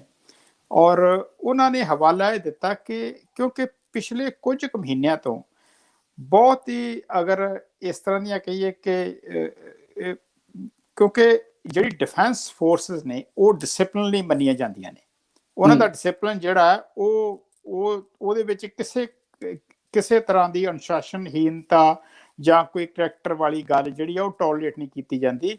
ਪਰ ਬਦਕਿਸਮਤੀ ਦੇ ਨਾਲ ਕੈਨੇਡਾ ਦੀਆਂ ਜਿਹੜੀਆਂ ਆਰਮਡ ਫੋਰਸਿਸ ਨੇ ਉਹਨਾਂ ਨੂੰ ਪਿਛਲੇ ਕੁਝ ਕੁ ਮਹੀਨਿਆਂ ਤੋਂ ਗਲਤ ਕਾਰਨਾਂ ਕਰਕੇ ਉਹ ਖਬਰਾਂ ਦੇ ਵਿੱਚ ਨੇ, ਤੇ ਬਹੁਤ ਸਾਰੇ ਉਹਨਾਂ ਦੇ ਜਿਹੜੇ ਨਾਮਵਰ ਅਹੁਦੇਦਾਰ ਨੇ ਉਹਨਾਂ ਨੂੰ ਰਿਜ਼ਾਈਨ ਵੀ ਕਰਨਾ ਪਿਆ ਤੇ ਕਈਆਂ ਨੂੰ ਰਿਜ਼ਾਈਨ ਕਰਨ ਤੋਂ ਬਾਅਦ ਇਨਕੁਆਰੀਆਂ ਚੱਲ ਰਹੀਆਂ ਨੇ। ਸੋ ਉਸ ਮਾਮਲੇ ਦੇ ਵਿੱਚ ਖਬਰ ਹੈ, ਮੈਂ ਆਪ ਜੀ ਨੂੰ ਦੱਸ ਦਿਆਂ ਕਿ ਪਿਛਲੇ ਜੂਨ ਦੇ ਵਿੱਚ ਜਿਹੜੇ ਕੈਨੇਡਾ ਦੇ ਇੱਕ ਸਾਬਕਾ ਜਨਰਲ ਸਨ, ਜਿਹੜੇ chief of the army staff ਸਨ, ਉਹਨਾਂ ਤੇ ਉੱਪਰ ਜੋਨਾਥਨ ਵੈਂਸ ਉਹਨਾਂ ਦਾ ਨਾਮ ਹੈ, ਉਹਨਾਂ ਦੇ ਰਿਟਾਇਰਮੈਂਟ ਤੋਂ ਬਾਅਦ ਇੱਕ ਬੜੀ ਸੀਰੀਅਸ ਐਲੀਗੇਸ਼ਨ ਇੱਕ ਉਹਨਾਂ ਦੇ ਨਾਲ ਜਿਹੜੀ ਇੱਕ ਲੇਡੀ ਸਰਵਿਸ ਕਰਦੀ ਸੀ, ਔਰ ਉਹਨਾਂ ਦਾ ਨਾਮ ਹੈ ਜੀ ਮੇਜਰ ਕੈਲੀ ਬ੍ਰਿਨਨ। ਉਹਨਾਂ ਨੇ ਬੜੇ ਹੀ ਇਤਰਾਜ਼ਯੋਗ ਉਹਨਾਂ ਤੇ ਜਿਹੜੇ ਨੇ ਇਲਜ਼ਾਮ ਲਗਾਏ ਨੇ। ਈਵਨ ਇੱਥੋਂ ਤੱਕ ਵੀ ਉਹਨਾਂ ਨੇ ਕਿਹਾ ਹੈ ਕਿ ਉਹਨਾਂ ਦੇ 2 ਬੱਚਿਆਂ ਦੇ ਬਾਪ ਉਹ ਨੇ, ਲੇਕਿਨ ਕਿਸੇ ਕਾਰਨ ਕਰਕੇ, ਕਿਉਂਕਿ ਜਦੋਂ ਉਹ ਇਸ ਅਹੁਦੇ ਤੇ ਬਿਰਾਜਮਾਨ ਸਨ, ਉਹ ਇੰਨਾ ਉਹਨਾਂ ਤੇ ਪ੍ਰਭਾਵ ਸੀ, ਲੇਕਿਨ ਉਹ ਬੋਲ ਨਹੀਂ ਸਕੀ। ਸੋ ਉਹ ਇਨਕੁਆਰੀ ਦਾ ਸਾਹਮਣਾ ਕਰਦੇ ਨੇ। ਇਸ ਤੋਂ ਬਾਅਦ ਆਪ ਜੀ ਨੂੰ ਯਾਦ ਹੋਵੇਗਾ ਕਿ ਕੁਝ ਕੁ ਦਿਨ ਪਹਿਲਾਂ ਇੱਕ ਡਿਪਟੀ ਜਿਹੜੇ ਨੇ ਸੈਕੰਡ ਇਨ ਕਮਾਂਡ ਨੇ ਕੈਨੇਡੀਅਨ ਆਰਮਡ ਫੋਰਸਿਸ ਦੇ, ਉਹਨਾਂ ਨੂੰ ਰਿਜ਼ਾਈਨ ਕਰਨਾ ਪਿਆ। ਉਹਨਾਂ ਨੂੰ ਰਿਜ਼ਾਈਨ ਸਿਰਫ ਇਸ ਕਰਕੇ ਕਰਨਾ ਪਿਆ ਹੈ ਕਿ ਜਿਹੜੇ ਵਿਅਕਤੀਆਂ ਤੇ ਇਨਕੁਆਰੀ ਚੱਲ ਰਹੀ ਹੈ ਉਹਨਾਂ ਨੇ ਕੁਝ ਕੁ ਦਿਨ ਪਹਿਲਾਂ ਉਹਨਾਂ ਦੇ ਨਾਲ ਗੋਲਫ ਖੇਡੀ ਸੀ। ਸੋ ਮੇਰਾ ਮਤਲਬ ਹੈ ਕਿ ਸੰਜੀਦਗੀ ਜਿਹੜੀ ਹੈ ਇਸ ਮਾਮਲੇ ਦੀ ਇਸ ਤਰ੍ਹਾਂ ਹੈ। ਆਪ ਜੀ ਨੂੰ ਯਾਦ ਹੋਵੇਗਾ ਕਿ ਕੈਨੇਡਾ ਦੇ ਵਿੱਚ ਜਿਹੜੀ ਵੈਕਸੀਨ ਰੋਲ ਆਊਟ ਹੋਈ ਹੈ ਇਹ ਕੈਨੇਡੀਅਨ ਆਰਮੀ ਦੇ ਅੰਡਰ ਚੱਲ ਰਹੀ ਹੈ ਜੀ। ਮਈ ਮਹੀਨੇ ਦੇ ਅੱਧ ਦੇ ਵਿੱਚ ਜਿਹੜੇ ਇੱਕ brigadier general vaccine roll out ਦੇ ਵਿੱਚ ਇੰਚਾਰਜ ਸਨ, ਉਹਨਾਂ ਨੂੰ ਇਹਨਾਂ ਕਾਰਨਾਂ ਕਰਕੇ ਰਿਜ਼ਾਈਨ ਕਰਨਾ ਪਿਆ ਸੀ। ਉਹਨਾਂ ਤੇ ਰੇਸੀਅਲ ਮਿਸਕੰਡਕਟ ਤੇ ਸੈਕਸ਼ੂਅਲ ਜਿਹੜੇ ਸਨ ਐਲੀਗੇਸ਼ਨ ਉਹਨਾਂ ਤੇ ਵੀ ਲੱਗੇ ਸਨ। ਸੋ ਬਹੁਤ ਸਾਰੀਆਂ ਘਟਨਾਵਾਂ ਨੇ ਪਿਛਲੇ ਕੁਝ ਮਹੀਨਿਆਂ ਦੇ ਵਿੱਚ ਜਿਨ੍ਹਾਂ ਕਰਕੇ ਬਿਨਾਂ ਸ਼ੱਕ ਹਰਜੀਤ ਸੱਜਣ ਨੂੰ ਉਹਨਾਂ ਨੂੰ ਕਈ ਵਾਰ ਪ੍ਰੈਸ ਦਾ ਵੀ ਸਾਹਮਣਾ ਕਰਨਾ ਪਿਆ ਹੈ, ਜਿਹਦੇ ਵਿੱਚ ਉਹਨਾਂ ਨੇ ਕਿ ਕੋਈ 1-2 ਵਾਰ ਮੈਂ ਉਹਨਾਂ ਨੂੰ ਵੇਖਿਆ ਵੀ ਹੈ, ਲੇਕਿਨ ਉਹਨਾਂ ਨੇ ਬਹੁਤ ਜ਼ਿਆਦਾ ਉਹਦੇ ਬਾਰੇ ਕੋਈ ਡਿਟੇਲ ਨਹੀਂ ਦੱਸੀਆਂ। ਸਿਰਫ ਉਹਨਾਂ ਨੇ ਇਹ ਕਿਹਾ ਕਿਉਂਕਿ ਮੈਟਰ ਜਿਹੜਾ ਇਹ ਜਿੰਨੇ ਵੀ ਕੇਸ ਆਪਾਂ ਡਿਸਕਸ ਕੀਤੇ ਨੇ ਇਹਨਾਂ ਦੀ ਇਨਕੁਆਰੀ ਅਜੇ ਤੱਕ ਚੱਲ ਰਹੀ ਹੈ। ਸੋ ਉਹਨਾਂ ਨੇ ਕੋਈ ਸੋਲਿਡ ਅਜੇ ਤੱਕ ਆਪਣੇ ਵੱਲੋਂ ਇਸ ਦੇ ਬਾਰੇ ਕੋਈ ਵੀ ਜਾਣਕਾਰੀ ਨਹੀਂ ਦਿੱਤੀ। ਲੇਕਿਨ ਇਹ ਠੀਕ ਹੈ ਕਿ ਐਰਨ ਓਟੂਲ ਵੱਲੋਂ ਜੋ ਇਲਜ਼ਾਮ ਲਗਾਏ ਗਏ ਨੇ, ਉਹਨਾਂ ਨੇ ਹਰਜੀਤ ਸੱਜਣ ਉਹਨਾਂ ਨੂੰ ਕਿਹਾ ਕਿ ਜਾਂ ਤੁਸੀਂ ਖੁਦ ਰਿਜ਼ਾਈਨ ਕਰ ਜਾਓ। ਅਗਰ ਉਹ ਖੁਦ ਰਿਜ਼ਾਈਨ ਨਹੀਂ ਕਰਦੇ ਤੇ ਜਸਟਿਨ ਟਰੂਡੋ, ਕਿਉਂਕਿ ਹੁਣ ਤਾਂ G7 ਕੰਟਰੀਆਂ ਦਾ ਜਿਹੜਾ ਸੰਮੇਲਨ ਸੀ ਉਸ ਕਰਕੇ ਉਹ ਮੁਲਕ ਤੋਂ ਬਾਹਰ ਗਏ ਨੇ, ਉਹਨਾਂ ਨੇ ਕਿਹਾ ਕਿ ਤੁਸੀਂ ਜਦੋਂ ਵਾਪਸ ਆਓ ਤਾਂ ਇਹਨਾਂ ਦੀ ਤੁਸੀਂ ਛੁੱਟੀ ਕਰੋ। ਗੱਲ ਇਹ ਹੈ ਕਿ ਇਹ ਸਮਾਂ ਦੱਸੇਗਾ, ਲੇਕਿਨ ਬਿਨਾਂ ਸ਼ੱਕ ਫੌਜ ਦੇ ਵਿੱਚ ਇਸ ਤਰ੍ਹਾਂ ਦੀਆਂ ਇੰਨੀਆਂ ਸਾਰੀਆਂ ਘਟਨਾਵਾਂ ਇੰਨੇ ਥੋੜੇ ਸਮੇਂ ਦੇ ਵਿੱਚ ਹੋਣੀਆਂ, ਮੇਰਾ ਖਿਆਲ ਹੈ ਕਿ ਸਾਡੇ ਜਿਹੜੇ ਡਿਫੈਂਸ ਮਿਨਿਸਟਰ ਨੇ ਉਹ ਸਵਾਲਾਂ ਦੇ ਘੇਰੇ ਵਿੱਚ ਜ਼ਰੂਰ ਨੇ ਜੀ। ਤੇ ਭਾਜੀ ਸਮਾਂ ਬ੍ਰੇਕ ਦਾ ਹੋ ਚੁੱਕਿਆ ਵਾ, ਪਰ ਇੱਕ ਮੈਂ ਸਵਾਲ ਤੁਹਾਨੂੰ ਛੱਡ ਜਾਣਾ ਬ੍ਰੇਕ ਤੋਂ ਅਗਲੇ ਹਿੱਸੇ ਦੇ ਵਿੱਚ, ਇਹਦੇ ਉੱਪਰ ਆਪਾਂ ਗੱਲਬਾਤ ਕਰਾਂਗੇ। ਸਾਡੇ ਐਡਮਿੰਟਨ ਸ਼ਹਿਰ ਤੋਂ ਜੀ ਮਿਲਵੁੱਡਸ ਦੇ ਵਿੱਚੋਂ ਮੈਂਬਰ ਪਾਰਲੀਮੈਂਟ ਨੇ ਸਰਦਾਰ ਟਿਮ ਉੱਪਲ, ਹਾਂਜੀ, ਉਹਨਾਂ ਨੇ ਅੱਜ ਇੱਕ ਮਾਫੀ ਮੰਗੀ ਆ।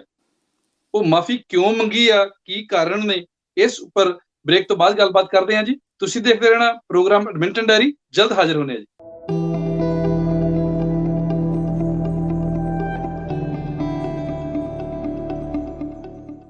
ਪ੍ਰੋਗਰਾਮ ਐਡਮਿੰਟਨ ਡਾਇਰੀ ਦੇ ਵਿੱਚ ਬ੍ਰੇਕ ਤੋਂ ਬਾਅਦ ਆਪ ਜੀ ਦਾ ਫਿਰ ਤੋਂ ਸਵਾਗਤ ਹੈ ਜੀ। ਔਰ ਸਾਡੀ ਗੱਲਬਾਤ ਚੱਲ ਰਹੀ ਹੈ ਸਰਦਾਰ ਗੁਰਿੰਦਰ ਸਿੰਘ ਜੀ ਨਾਲ। ਭਾਜੀ ਮੁੜ ਜੀ ਆਇਆਂ ਨੂੰ। ਥੈਂਕ ਯੂ ਜੀ। ਔਰ ਬ੍ਰੇਕ ਤੋਂ ਬਾਅਦ ਮੈਂ ਤੁਹਾਨੂੰ ਸਵਾਲ ਪਾਇਆ ਸੀਗਾ ਕਿ ਸਾਡੇ MP ਨੇ ਐਡਮਿੰਟਨ ਸ਼ਹਿਰ ਤੋਂ ਮਿਲਵੁੱਡ ਤੋਂ ਸਰਦਾਰ ਟਿਮ ਉੱਪਲ, ਹਾਂਜੀ, ਉਹਨਾਂ ਨੇ ਇੱਕ ਮਾਫੀ ਯਾਚਨਾ ਕੀਤੀ ਆ। ਉਹ ਮਾਫੀ ਜਿਹੜੀ ਆ ਕਿਸ ਵਜੋਂ ਮੰਗੀ ਗਈ ਆ ਔਰ ਇਹਦੇ ਜਿਹੜੇ ਕੀ ਕਿਆਸ ਲਗਾਏ ਜਾ ਰਹੇ ਨੇ, ਕਿਉਂਕਿ ਇਹ ਪਾਰਟਿਕੂਲਰ ਟਾਈਮ ਜਿਹੜਾ ਇਹ ਕਿਉਂ ਚੁਣਿਆ ਗਿਆ ਮਾਫੀ ਮੰਗਣ ਦੇ ਲਈ? ਇਹ ਗੱਲ ਠੀਕ ਹੈ ਜੀ ਕਿ ਟਿਮ ਉਪਲ ਹੋਣਾ ਨੇ ਮਾਫੀ ਮੰਗੀ ਹੈ ਫੇਸਬੁੱਕ ਤੇ। ਲੰਬੀ ਚੌੜੀ ਡਿਟੇਲ ਵੀ ਉਹਨਾਂ ਨੇ ਸਾਂਝੀ ਕੀਤੀ ਹੈ ਕਿ ਕਿਉਂ ਮਾਫੀ ਮੰਗੀ ਹੈ। ਟਾਈਮ ਦੀ ਤੁਸੀਂ ਗੱਲ ਕੀਤੀ ਹੈ, ਟਾਈਮ ਮੇਰਾ ਖਿਆਲ ਹੈ ਕਿ ਕੈਨੇਡਾ ਇਸ ਵੇਲੇ ਇੱਕ ਅਜਿਹੀ ਘਟਨਾ ਜਿਹੜੀ ਕਿ ਓਨਟਾਰੀਓ ਦੇ ਲੰਡਨ ਸ਼ਹਿਰ ਦੇ ਵਿੱਚ ਹੋਈ, ਜਿਹਦੇ ਵਿੱਚ ਇੱਕ ਮੁਸਲਿਮ ਪਰਿਵਾਰ ਦੇ 4 ਜੀ ਜਿਹੜੇ ਨੇ ਉਹਨਾਂ ਨੇ ਇੱਕ ਹੇਟਰੇਡ ਜਿਹੜਾ ਸੀ ਉਸ ਪੱਖੋਂ ਉਹਨਾਂ ਨੇ ਜਾਨ ਗਵਾਈ ਹੈ। ਇੱਕ ਬੱਚੇ ਦੀ ਵਿੱਚੋਂ ਜਾਨ ਬਚੀ ਹੈ, ਲੇਕਿਨ 4 ਜੀ ਜਿਹੜੇ ਨੇ ਉਹਨਾਂ ਦੀ ਮੌਤ ਹੋਈ ਉਸ ਦੇ ਵਿੱਚ। ਔਰ ਬਿਨਾਂ ਸ਼ੱਕ ਕੈਨੇਡਾ ਸਮੁੱਚਾ ਮੁਲਕ ਇਸ ਘਟਨਾ ਦੇ ਨਾਲ ਝੰਜੋੜਿਆ ਗਿਆ ਹੈ। ਵੱਖ-ਵੱਖ ਪੋਲੀਟੀਕਲ ਪਾਰਟੀਆਂ, ਵੱਖ-ਵੱਖ ਲੋਕ, ਵੱਖ-ਵੱਖ ਅਦਾਰੇ ਆਪੋ ਆਪਣਾ ਪ੍ਰਤੀਕਰਮ ਦੇ ਰਹੇ ਨੇ। ਮੈਂ ਐਡਮਿੰਟਨ ਦੇ ਵਿੱਚ ਮੈਨੂੰ ਕਿਸੇ ਸੱਜਣੇ ਦੱਸਿਆ ਕਿ ਇੱਕ ਚਰਚ ਦੇ ਬਾਹਰ ਉਹਨਾਂ ਨੇ ਬੋਰਡ ਪੜ੍ਹਿਆ ਜਿਹਦੇ ਵਿੱਚ ਚਰਚ ਦੇ ਬਾਰੇ ਲਿਖਿਆ ਗਿਆ ਸੀ ਕਿ ਅਸੀਂ ਇਸਲਾਮਿਕ ਜਿਹੜੇ ਸਾਡੇ ਇਸਲਾਮ ਦੇ ਨਾਲ ਸੰਬੰਧਿਤ ਸਾਡੇ ਭਰਾ ਨੇ, ਅਸੀਂ ਉਹਨਾਂ ਦੇ ਨਾਲ ਮਿਲ ਕੇ ਰਹਿਣਾ ਪਸੰਦ ਕਰਦੇ ਹਾਂ। ਸੋ ਆਪਾਂ ਆਪਣੇ ਹਿਸਾਬ ਦੇ ਨਾਲ ਹਰ ਕੋਈ ਚੰਗੇ ਜੈਸਚਰ ਦੇ ਰਿਹਾ। ਔਰ ਕੁੱਲ ਮਿਲਾ ਕੇ ਮੈਂ ਇਹ ਕਹਾਂਗਾ ਕਿ ਕੈਨੇਡਾ ਵਿੱਚੋਂ ਚੰਗੀਆਂ ਖਬਰਾਂ ਆ ਰਹੀਆਂ ਨੇ। ਰਹੀ ਗੱਲ ਟਿਮ ਉਪਲ ਹੋਣਾ ਦੀ ਮਾਫੀ ਦੀ, ਆਪ ਜੀ ਨੂੰ ਪਤਾ ਹੋਵੇਗਾ ਕਿ ਟਿਮ ਉਪਲ ਜਿਹੜੀ ਸਰਕਾਰ, ਕਿਉਂਕਿ ਟਰੂਡੋ ਸਾਹਿਬ ਤੋਂ ਪਹਿਲਾਂ ਸਟੀਫਨ ਹਾਰਪਰ ਦੀ ਸਰਕਾਰ ਸੀ, ਕੰਜ਼ਰਵੇਟਿਵ ਸਰਕਾਰ ਸੀ, ਔਰ ਸਟੀਫਨ ਹਾਰਪਰ ਦੀ ਸਰਕਾਰ ਦੇ ਵਿੱਚ minister of state for multiculturalism the position ਤੇ ਸਨ ਟਿਮ ਉਪਲ। ਉਸ ਵੇਲੇ ਇੱਕ ਬਿੱਲ ਲਿਆਂਦਾ ਗਿਆ ਸੀ ਜਿਹਦੇ ਵਿੱਚ ਇਹ ਕਿਹਾ ਗਿਆ ਸੀ ਕਿ ਜਦੋਂ ਤੁਸੀਂ ਸਿਟੀਜ਼ਨਸ਼ਿਪ ਦੀ ਓਥ ਲੈਂਦੇ ਹੋ ਤੇ ਤੁਸੀਂ ਆਪਣਾ ਫੇਸ ਕਵਰ ਨਹੀਂ ਕਰ ਸਕਦੇ, ਕਿਉਂਕਿ ਆਪਾਂ ਨੂੰ ਪਤਾ ਹੈ ਕਿ ਇਸਲਾਮਿਕ ਪਰਿਵਾਰ ਦੀਆਂ ਔਰਤਾਂ ਜਿਹੜੀਆਂ ਨੇ ਉਹ ਨਕਾਬ ਪਾ ਕੇ ਤੇ ਫਿਰ ਉਹ ਰੱਖਦੀਆਂ ਨੇ। ਲੇਕਿਨ ਉਸ ਦੇ ਹੱਕ ਦੇ ਵਿੱਚ ਇੱਕ ਬਿੱਲ ਲਿਆਂਦਾ ਗਿਆ ਸੀ।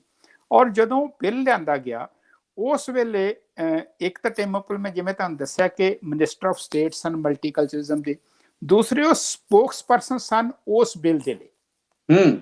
ਸੋ ਉਹਨਾਂ ਨੇ ਹੁਣ ਇਹ ਗਿਆ ਕਿ ਮੈਂ ਉਸ ਵੇਲੇ ਸਪੋਕਸ ਪਰਸਨ ਸੀ, ਮੈਂ ਉਸ ਬਿੱਲ ਨੂੰ ਜਾਇਜ਼ ਠਹਿਰਾਇਆ ਸੀ, ਲੇਕਿਨ ਜਦੋਂ ਸਾਡੀ ਸਰਕਾਰ ਗਈ ਹੈ ਉਸ ਤੋਂ ਬਾਅਦ ਮੈਨੂੰ ਲੋਕਾਂ ਦੇ ਵਿੱਚ ਵਿਚਰਨ ਦਾ ਮੌਕਾ ਮਿਲਿਆ।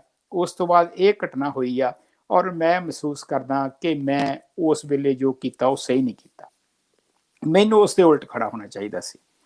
ਸੋ ਇਹ ਜਿਹੜੀ ਮਾਫੀ ਉਹਨਾਂ ਨੇ ਇਸ ਕਰਕੇ ਮੰਗੀ ਹੈ ਕਿ ਇਹ ਜਿਹੜਾ ਬਿੱਲ ਦੇ ਵਿੱਚ ਜੋ, ਔਰ ਉਹਨਾਂ ਨੇ ਸਿਰਫ ਇਸ ਬਿੱਲ ਦੀ ਗੱਲ ਨਹੀਂ ਕੀਤੀ ਇਕੱਲੇ ਦੀ, ਉਹਨਾਂ ਨੇ ਹੋਰ ਵੀ ਕਿਹਾ ਕਿ ਉਸ ਵੇਲੇ ਦੀ ਸਰਕਾਰ ਵੱਲੋਂ ਹੋਰ ਵੀ ਕਈ ਸਾਰੀਆਂ ਇੱਦਾਂ ਦੀਆਂ ਗੱਲਾਂ ਕੀਤੀਆਂ ਗਈਆਂ ਸਨ ਜਿਹਦੇ ਵਿੱਚ ਨਫ਼ਰਤ ਪੈਦਾ ਕਰਨ ਦਾ ਯਤਨ ਕੀਤਾ ਗਿਆ ਸੀ।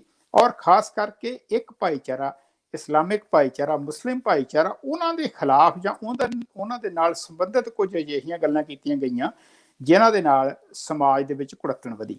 ਸੋ ਉਹਨਾਂ ਨੇ ਇੱਕ ਕਿਸਮ ਦਾ ਆਪਣੇ ਆਪ ਨੂੰ ਇਸ ਗੱਲ ਤੋਂ, ਉਹਨਾਂ ਨੇ ਇਹ ਸਾਰੀਆਂ ਘਟਨਾਵਾਂ ਕਰਕੇ ਜਾਂ ਉਸ ਵੇਲੇ ਮਿਨਿਸਟਰ ਹੋਣ ਦੇ ਬਾਵਜੂਦ ਉਹ ਕੁਝ ਨਹੀਂ ਕਰ ਸਕੇ, ਇਸ ਕਰਕੇ ਉਹਨਾਂ ਨੇ ਮਾਫੀ ਮੰਗੀ ਹੈ ਜੀ। ਤੇ ਇਸੇ ਗੱਲ ਨੂੰ ਲੈ ਕੇ ਜੀ ਅਲਬਰਟਾ ਦੀ ਰਾਜਨੀਤੀ ਦੇ ਵਿੱਚ ਵੀ ਅੱਜ ਕੁਝ ਨਵੀਆਂ ਅਪਡੇਟਸ ਹੋਈਆਂ ਨੇ। ਸਾਡੇ ਜਿਹੜੇ ਸਾਬਕਾ ਪ੍ਰੀਮੀਅਰ ਰਹੇ ਨੇ ਰਿਚਰਡ ਨੋਟਲੀ, ਉਹਨਾਂ ਵੱਲੋਂ ਵੀ ਕੁਝ ਟਵੀਟ ਕੀਤੇ ਗਏ ਨੇ। ਜਿਹੜੇ ਮਿਲਵੁਡਸ ਜਿਹੜਾ ਹਲਕਾ ਵਾ ਇੱਥੇ ਮਿਡੋਸ ਤੋਂ MLA ਨੇ ਸਰਦਾਰ ਜਸਵੀਰ ਦਿਓਲ, NDP ਪਾਰਟੀ ਦੇ ਨੇ, ਉਹ ਵੀ, ਉਹਨਾਂ ਵੱਲੋਂ ਵੀ ਜੇਸਨ ਕੇਰੀ ਹੋਣਾ ਤੇ ਕੁਝ ਰਿਮਾਰਕ ਕੀਤੇ ਗਏ ਨੇ। ਇਸੇ ਗੱਲਬਾਤ ਨੂੰ ਲੈ ਕੇ ਉਹਦੇ ਉੱਪਰ ਕੀ ਟਿੱਪਣੀ ਕਰਨੀ ਚਾਹੋ? ਗੱਲ ਇਹ ਜੀ ਕਿ ਮੇਰੇ ਖਿਆਲ ਸਾਡੇ ਜਿਹੜੇ ਵੇਖਣ ਵਾਲੇ ਨਹੀਂ ਜਾਣਦੇ ਹੋਣਗੇ ਕਿ ਸਟੀਫਨ ਹਾਰਪਰ ਦੀ ਜੋ ਸਰਕਾਰ ਸੀ, ਜੇਸਨ ਕੈਨੀ ਉਹਨਾਂ ਦੇ ਸੱਜੀ ਬਾਂਹ ਸਨ। ਔਰ ਇਹਦੇ ਵਿੱਚ ਇੱਕ ਟਵੀਟ ਜਿਹੜਾ ਸੀ ਉਹ ਜਸਵੀਰ ਦਿਓਲ ਹੋਣਾ ਵੱਲੋਂ ਕੀਤਾ ਗਿਆ ਕਿ ਜੇਸਨ ਕੈਨੀ ਨੇ ਉਸ ਵੇਲੇ, ਜਿਹੜੀ ਮੈਂ ਗੱਲ ਤੁਹਾਨੂੰ ਪਹਿਲਾਂ ਦੱਸੀ ਹੈ ਕਿ ਜਿਹੜਾ ਬਿੱਲ ਲਿਆਂਦਾ ਸੀਗਾ ਜਿਹਦੇ ਵਿੱਚ ਨਿਕਾਬ ਪਾ ਕੇ ਤੁਸੀਂ ਓਥ ਨਹੀਂ ਲੈ ਸਕਦੇ, ਉਹ ਬਿੱਲ ਲਿਆਉਣ ਵਾਲੇ ਵਿਅਕਤੀ ਜਸਵੀਰ ਦਿਓਲ ਹੋਣਾ ਦਾ ਕਹਿਣਾ ਕਿ ਉਹ ਜੇਸਨ ਕੈਨੀ ਸਨ। ਔਰ ਉਹਨਾਂ ਨੇ ਸਿਰਫ ਬਿੱਲ ਲਿਆਂਦਾ ਹੀ ਨਹੀਂ, ਉਹਨਾਂ ਨੇ ਬੜੀ ਸ਼ਿੱਦਤ ਦੇ ਨਾਲ ਇਸ ਦਾ ਪ੍ਰਚਾਰ ਵੀ ਕੀਤਾ ਤੇ ਇਸ ਦੇ ਨਾਲ ਲੋਕਾਂ ਦੇ ਵਿੱਚ ਜਿਹੜੀ ਆ ਵੰਡ ਪਾਉਣ ਦਾ ਯਤਨ ਵੀ ਕੀਤਾ। ਇਸ ਤੋਂ ਬਾਅਦ ਜੇਸਨ ਕੈਨੀ ਹੋਣਾ ਨੇ ਡਿਨਾਈ ਕੀਤਾ, ਉਹਨਾਂ ਦੀ ਪਾਰਟੀ ਵੱਲੋਂ ਡਿਨਾਈ ਕੀਤਾ ਗਿਆ। ਲੇਕਿਨ ਅੱਜ ਕੱਲ੍ਹ ਜਿਹੜਾ ਆਪਾਂ ਜਾਣਦੇ ਹਾਂ ਕਿ ਜਿਹੜਾ ਸੋਸ਼ਲ ਮੀਡੀਆ ਹੈ ਇਹਦੇ ਵਿੱਚ ਚੰਗਾ ਮਾੜਾ ਬਹੁਤ ਕੁਝ ਹੈ। ਰੇਚਲ ਨੋਟਲੀ ਹੋਣਾ ਨੇ ਜੇਸਨ ਕੈਨੀ ਦਾ ਇੱਕ ਪੁਰਾਣਾ ਟਵੀਟ ਕੱਢ ਲਿਆ ਜਿੱਥੇ ਉਹਨਾਂ ਨੇ ਇਹ ਖੁਦ ਮੰਨਿਆ ਸੀ ਕਿ ਸਾਨੂੰ ਅਗਰ ਤੁਸੀਂ ਕੈਨੇਡਾ ਦਾ ਨਾਗਰਿਕ ਬਣ ਲਈ ਜਾਂ ਤੁਸੀਂ ਸਹੁੰ ਚੱਕਦੇ ਹੋ ਤਾਂ ਤੁਹਾਡਾ ਫੇਸ ਜਿਹੜਾ ਹੈ, ਤੁਹਾਡਾ ਚਿਹਰਾ ਜਿਹੜਾ ਹੈ ਉਹ ਢੱਕਿਆ ਨਹੀਂ ਹੋਣਾ ਚਾਹੀਦਾ। ਸੋ ਕੁੱਲ ਮਿਲਾ ਕੇ ਇਹ ਜੋ ਨਾ ਵੀ ਘਟਨਾਕ੍ਰਮ ਹੈ ਇਹ ਸਾਰਾ ਜੋ ਕੈਨੇਡਾ ਦੇ ਵਿੱਚ ਇਸਲਾਮੋਫੋਬੀਆ ਜਿਸ ਨੂੰ ਅਸੀਂ ਕਹਿੰਦੇ ਹਾਂ, ਜਾਂ ਇੱਕ ਖਾਸ ਫਿਰਕੇ ਦੇ ਪ੍ਰਤੀ ਜੋ ਨਫ਼ਰਤ ਹੈ, ਜਾਂ ਇਸ ਤਰ੍ਹਾਂ ਦੀਆਂ ਘਟਨਾਵਾਂ ਹੋ ਰਹੀਆਂ ਨੇ, ਇਹ ਸਾਰਾ ਕੁਝ ਉਸ ਦੇ ਨਾਲ ਸੰਬੰਧਿਤ ਹੈ। ਜਿਸਨ ਕਹਿੰਦੇ ਉਹਨਾਂ ਦੀ ਗੱਲ ਇਹ ਹੈ ਕਿ ਉਹ ਸਮੇਂ ਸਿਰ ਇਹ ਇਦਾਂ ਦੇ ਵਿਵਾਦਾਂ ਦੇ ਵਿੱਚ ਆਉਂਦੇ ਰਹਿੰਦੇ ਨੇ। ਔਰ ਆਪਾਂ ਜਿਹੜਾ ਸਾਡਾ ਪਿਛਲਾ ਪ੍ਰੋਗਰਾਮ ਸੀ, ਆਪਾਂ ਡਿਸਕਸ ਵੀ ਕੀਤਾ ਸੀ ਕਿ ਉਹਨਾਂ ਦੀ ਜਿਹੜੀ ਅਪਰੂਵਲ ਰੇਟਿੰਗ ਹੈ ਇਸ ਵੇਲੇ ਕੈਨੇਡਾ ਦੇ ਜਿੰਨੇ ਪ੍ਰੀਮੀਅਰ ਨੇ ਸਭ ਤੋਂ ਘੱਟ ਹੈ। ਸੋ ਕੋਈ ਇਹ ਸਾਰੀਆਂ ਘਟਨਾਵਾਂ, ਇਹ ਸਾਰੀਆਂ ਗੱਲਾਂ ਉਹਨਾਂ ਦੀ ਅਪਰੂਵਲ ਰੇਟਿੰਗ ਵਧਾਉਣ ਦੇ ਵਿੱਚ ਵੀ ਕੋਈ ਮਦਦ ਨਹੀਂ ਕਰ ਰਹੀਆਂ ਜੀ। ਤੇ ਅਗਲੀ ਖਬਰ ਚੱਲਦੇ ਹਾਂ ਜੀ ਇਜ਼ਰਾਈਲ ਵੱਲ ਨੂੰ। ਹਾਂਜੀ, ਪੰਜਾਬੀ ਚ ਆਪਾਂ ਇਹਨੂੰ ਇਜ਼ਰਾਈਲ ਵੀ ਕਹਿ ਦਿੰਦੇ ਹਾਂ ਜੀ। ਬਿਲਕੁਲ ਜੀ। ਇਜ਼ਰਾਈਲ ਦੇ ਵਿੱਚ ਜੀ ਸੱਤਾ ਪਰਿਵਰਤਨ ਹੋਇਆ ਵਾ ਬੀਤੇ ਐਤਵਾਰ ਨੂੰ। ਕਹਿੰਦੇ ਜੀ ਰੇਜ਼ਰ ਥਿਨ 60 ਤੇ 69 ਦਾ ਫਰਕ ਸੀਗਾ ਇੱਕ ਸੀਟ ਪਾਰਲੀਮੈਂਟ ਦੇ ਵਿੱਚ। ਤੇ ਉੱਥੇ ਬੈਂਜਾਮਿਨ ਨੇਤਨਯਾਹੂ ਜਿਹੜੇ ਨੇ ਉਹ ਪਿਛਲੇ 12 ਸਾਲਾਂ ਤੋਂ ਉੱਥੇ ਪ੍ਰਧਾਨ ਮੰਤਰੀ ਦੇ ਅਹੁਦੇ ਤੇ ਬਿਰਾਜਮਾਨ ਸਨ। ਹਾਂਜੀ, ਉਹਨਾਂ ਦੇ ਰਾਜ ਦਾ ਖਾਤਮਾ ਹੋ ਚੁੱਕਿਆ ਵਾ ਤੇ ਨਵੇਂ ਪ੍ਰਧਾਨ ਮੰਤਰੀ ਜਿਹੜੇ ਨੇ ਉਹ ਨਫਤਾਲੀ ਬੈਨਟ ਉਹ ਬਣ ਚੁੱਕੇ ਨੇ ਜੀ। ਹੁਣ ਗੱਲ ਇਹ ਹੈ ਵੀ ਜਿਹੜੀ ਇਹ ਕੋਲੀਸ਼ਨ ਗਵਰਨਮੈਂਟ ਹੈ ਇਹਦੇ ਵਿੱਚ ਲਗਭਗ 8 ਪਾਰਟੀਆਂ ਨੇ ਜੀ। ਹਾਂਜੀ, ਇਹਦੇ ਵਿੱਚ ਅਰਬਿਕ ਜਿਹੜਾ ਭਾਈਚਾਰਾ ਉਹਨਾਂ ਦੀ ਵੀ ਰਿਪਰੈਜ਼ੈਂਟੇਸ਼ਨ ਹੋ ਰਹੀ ਹੈ, ਉਹਨਾਂ ਦੀ ਵੀ ਪਾਰਟੀ ਹੈ। ਇਹ ਬੜੀ ਖਾਸ ਗੱਲ ਹੈ ਜੀ। ਹਾਂਜੀ, ਔਰ ਜਿਹੜਾ ਉੱਥੇ ਬੜੇ ਲੰਬੇ ਅਰਸੇ ਤੋਂ ਸੰਘਰਸ਼ ਚੱਲ ਰਿਹਾ ਵਾ ਪੈਲੇਸਟਾਈਨ ਦੇ ਵਿਚਾਲੇ ਔਰ ਇਜ਼ਰਾਈਲ ਦੇ ਵਿਚਾਲੇ ਕਹਿ ਲਓ, ਜਾਂ ਅਰਬਿਕਸ ਦੇ ਵਿੱਚ ਜਾਂ ਜਿਊਜ਼ ਦੇ ਵਿੱਚ ਕਹਿ ਲਓ, ਉਹ ਉਸ ਕਰਕੇ ਇਸ ਇਲਾਕੇ ਦੇ ਵਿੱਚ ਸਿਕਿਉਰਿਟੀ ਦੀ, ਸਟੇਬਿਲਿਟੀ ਦੀ ਤੇ ਪੀਸ ਦੀ ਸਮੱਸਿਆ ਜਿਹੜੀ ਆ ਬੜੇ ਲੰਬੇ ਸਮੇਂ ਤੋਂ ਚੱਲ ਰਹੀ ਹੈ ਜੀ। ਹੁਣ ਮੇਰਾ ਸਵਾਲ ਤੁਹਾਡੇ ਤੋਂ ਇਹ ਹੈ ਕਿ ਜਿਹੜੇ ਬਦਲਦੇ ਸਮੀਕਰਨ ਨੇ, ਕੀ ਇਹਨਾਂ ਦੇ ਨਾਲ ਜਿਹੜਾ ਅਰਬ ਔਰ ਜਿਊਜ਼ ਦਾ ਜਾਂ ਇਜ਼ਰਾਈਲ ਤੇ ਪੈਲੇਸਟਾਈਨ ਦਾ ਮਸਲਾ ਵਾ ਇਹ ਕਿਤੇ ਨਾ ਕਿਤੇ ਹੱਲ ਹੋ ਸਕਦਾ? ਔਰ ਮੇਰਾ ਦੂਜਾ ਸਵਾਲ ਇਹ ਹੈ ਜੀ ਕਿ ਕੈਨੇਡਾ ਦੇ ਪ੍ਰਧਾਨ ਮੰਤਰੀ ਜਸਟਿਨ ਟਰੂਡੋ ਹੋਣਾ ਨੇ ਫੋਨ ਕਰਕੇ ਵਧਾਈ ਦਿੱਤੀ ਹੈ ਜੀ, ਔਰ ਕਿਹਾ ਕਿ ਜਿਹੜਾ Canada Israel free trade agreement ਆ ਉਹਦੇ ਵਾਸਤੇ ਅਸੀਂ ਰਲ ਮਿਲ ਕੇ ਕੰਮ ਕਰਾਂਗੇ ਤਾਂ ਕਿ ਦੋਨਾਂ ਦੇਸ਼ਾਂ ਦੇ ਵਿੱਚ ਵਪਾਰ ਨੂੰ ਵਧਾਵਾ ਮਿਲ ਸਕੇ ਜੀ।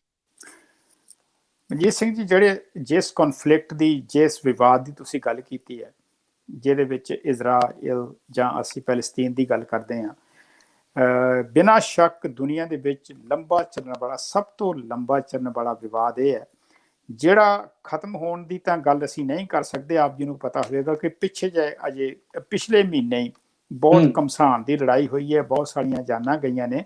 ਸੋ ਕਦੀ ਇਹ ਹੋ ਜਾਂਦਾ ਕਿ ਕਦੀ ਠੰਡਾ ਹੋ ਜਾਂਦਾ, ਲੇਕਿਨ ਕਦੀ ਫਿਰ ਇੱਕਦਮ ਉਹ ਮਸਲਾ ਸਾਰਾ ਫਿਰ ਦੁਬਾਰਾ ਪੱਕ ਜਾਂਦਾ ਹੈ। ਔਰ ਮੈਂ ਆਪ ਜੀ ਨੂੰ ਇਹ ਦੱਸ ਦਿਆਂ ਕਿ ਅਸੀਂ ਵੀ ਛੋਟੇ ਹੁੰਦੇ ਸੀ ਜਦੋਂ, ਸ਼ਾਇਦ ਤੁਹਾਨੂੰ ਯਾਦ ਹੋਵੇ ਜਾਂ ਨਾ ਯਾਦ ਹੋਵੇ, ਯਾਸਰ ਅਰਾਫਾਤ ਜਿਹੜੇ ਸਨ ਉਹ ਪੈਲਸਟਾਈਨ ਜਿਹੜੀ PLO ਆ ਉਸ ਦੇ ਮੁਖੀ ਸਨ। ਉਹਨਾਂ ਦੀ ਸਾਰੀ ਜ਼ਿੰਦਗੀ ਇਸ ਜਦੋਜਹਿਦ ਦੇ ਵਿੱਚ ਨਿਕਲ ਗਈ ਹੈ। ਜਨਰੇਸ਼ਨਾਂ ਨਿਕਲ ਗਈਆਂ ਨੇ, ਇਜ਼ਰਾਈਲ ਵਾਲੇ ਪਾਸਿਓਂ ਵੀ ਤੇ ਆਪਣੇ ਜਿਹੜੇ ਪੈਲਸਟਾਈਨ ਵਾਲੇ ਪਾਸਿਓਂ ਵੀ। ਸਮੇਂ ਦੀਆਂ ਸਰਕਾਰਾਂ ਜਿਹੜੀਆਂ ਨੇ ਉਹ ਯਤਨ ਕਰਦੀਆਂ ਨੇ ਆਪਣੇ ਤਰੀਕੇ ਦੇ ਨਾਲ। ਜਿਹੜਾ ਹੁਣ ਸੱਤਾ ਪਰਿਵਰਤਨ ਹੋਇਆ, ਇਸ ਨੂੰ ਸੰਖੇਪ ਦੇ ਵਿੱਚ ਮੈਂ ਰੱਖਾਂ। ਨੇਤਨਯਾਹੂ ਬੜੇ ਪੁਰਾਣੇ ਖਿਡਾਰੀ ਨੇ, 12 ਸਾਲ ਤੋਂ ਤੁਸੀਂ ਦੱਸਿਆ ਰਾਜ ਕਰਦੇ ਆ ਰਹੇ ਨੇ। ਇਸ ਤੋਂ ਪਹਿਲਾਂ ਵੀ ਜੇ ਮੈਂ ਗਲਤ ਨਹੀਂ, ਇਹਨਾਂ 12 ਸਾਲਾਂ ਤੋਂ ਪਹਿਲਾਂ ਵੀ ਇੱਕ ਟਰਮ ਉਹਨਾਂ ਨੇ ਰਾਜ ਕੀਤਾ ਸੀ। ਉਸ ਤੋਂ ਬਾਅਦ ਉਹ ਸੱਤਾ ਉਹਨਾਂ ਪਾਸੋਂ ਚਲੇ ਗਈ ਸੀ, ਲੇਕਿਨ ਉਹ ਦੁਬਾਰਾ ਫਿਰ ਆਪਣੇ ਸੱਤਾ ਦੇ ਕਾਬਜ ਹੋ ਗਏ ਸਨ। ਔਰ ਮੈਂ ਇਹ ਵੀ ਦੱਸਦਾ ਕਿ ਜਦੋਂ ਦੁਬਾਰਾ ਸੱਤਾ ਦੇ ਕਾਬਜ ਹੋਏ ਤੇ ਉਹਨਾਂ ਦਾ ਜਿਹੜਾ ਸਟੈਂਡ ਸੀ, ਪਹਿਲਾਂ ਥੋੜਾ ਜਿਹਾ ਲਿਬਰਲ ਸਟੈਂਡ ਸੀ ਉਹਨਾਂ ਦੀ ਪਹਿਲੀ ਜਿਹੜੀ ਟਰਮ ਸੀਗੀ। ਉਸ ਤੋਂ ਬਾਅਦ ਉਹਨਾਂ ਨੇ ਬੜਾ ਸਖਤ ਸਟੈਂਡ ਲਿਆ। ਔਰ ਇਹ ਜਿਹੜਾ ਹੁਣ ਕੋਲੀਸ਼ਨ ਬਣੀ ਹੈ ਇਜ਼ਰਾਈਲ ਦੇ ਵਿੱਚ, ਇਹਦੇ ਨਾਲ ਜਿਵੇਂ ਤੁਸੀਂ ਦੱਸਿਆ ਕਿ ਜੋ ਬਾਈਡਨ ਸਾਹਿਬ ਨੇ ਵੀ ਵਧਾਈ ਦਾ ਸੰਦੇਸ਼ ਦਿੱਤਾ ਹੈ, ਟਰੂਡੋ ਸਾਹਿਬ ਨੇ ਵਧਾਈ ਦਾ ਸੰਦੇਸ਼ ਦਿੱਤਾ ਹੈ। ਕੋਲੀਸ਼ਨ ਬੜੀ ਰੇਜ਼ਰ ਥਿਨ ਮੈਜੋਰਟੀ, ਸਿਰਫ ਇੱਕ ਸੀਟ ਦੀ ਗੱਲ ਹੈ। 7 ਪਾਰਟੀਆਂ ਨੇ ਜਿਹਦੇ ਵਿੱਚ ਇੱਕ ਅਰਬ ਲੀਗ ਦੀ ਪਾਰਟੀ ਵੀ ਸਪੋਰਟ ਕਰ ਰਹੀ ਹੈ। ਔਰ ਜਿਹੜੇ ਸੱਜਣ ਹੁਣ ਪ੍ਰਾਈਮ ਮਿਨਿਸਟਰ ਬਣੇ ਨੇ ਉਹਨਾਂ ਦੇ ਕੋਲ ਸਿਰਫ 6 ਜਾਂ 7 ਸੀਟਾਂ ਨੇ, ਜੇ ਮੈਂ ਗਲਤ ਨਹੀਂ, 6 ਸੀਟਾਂ ਨੇ ਉਹਨਾਂ ਦੇ ਕੋਲ।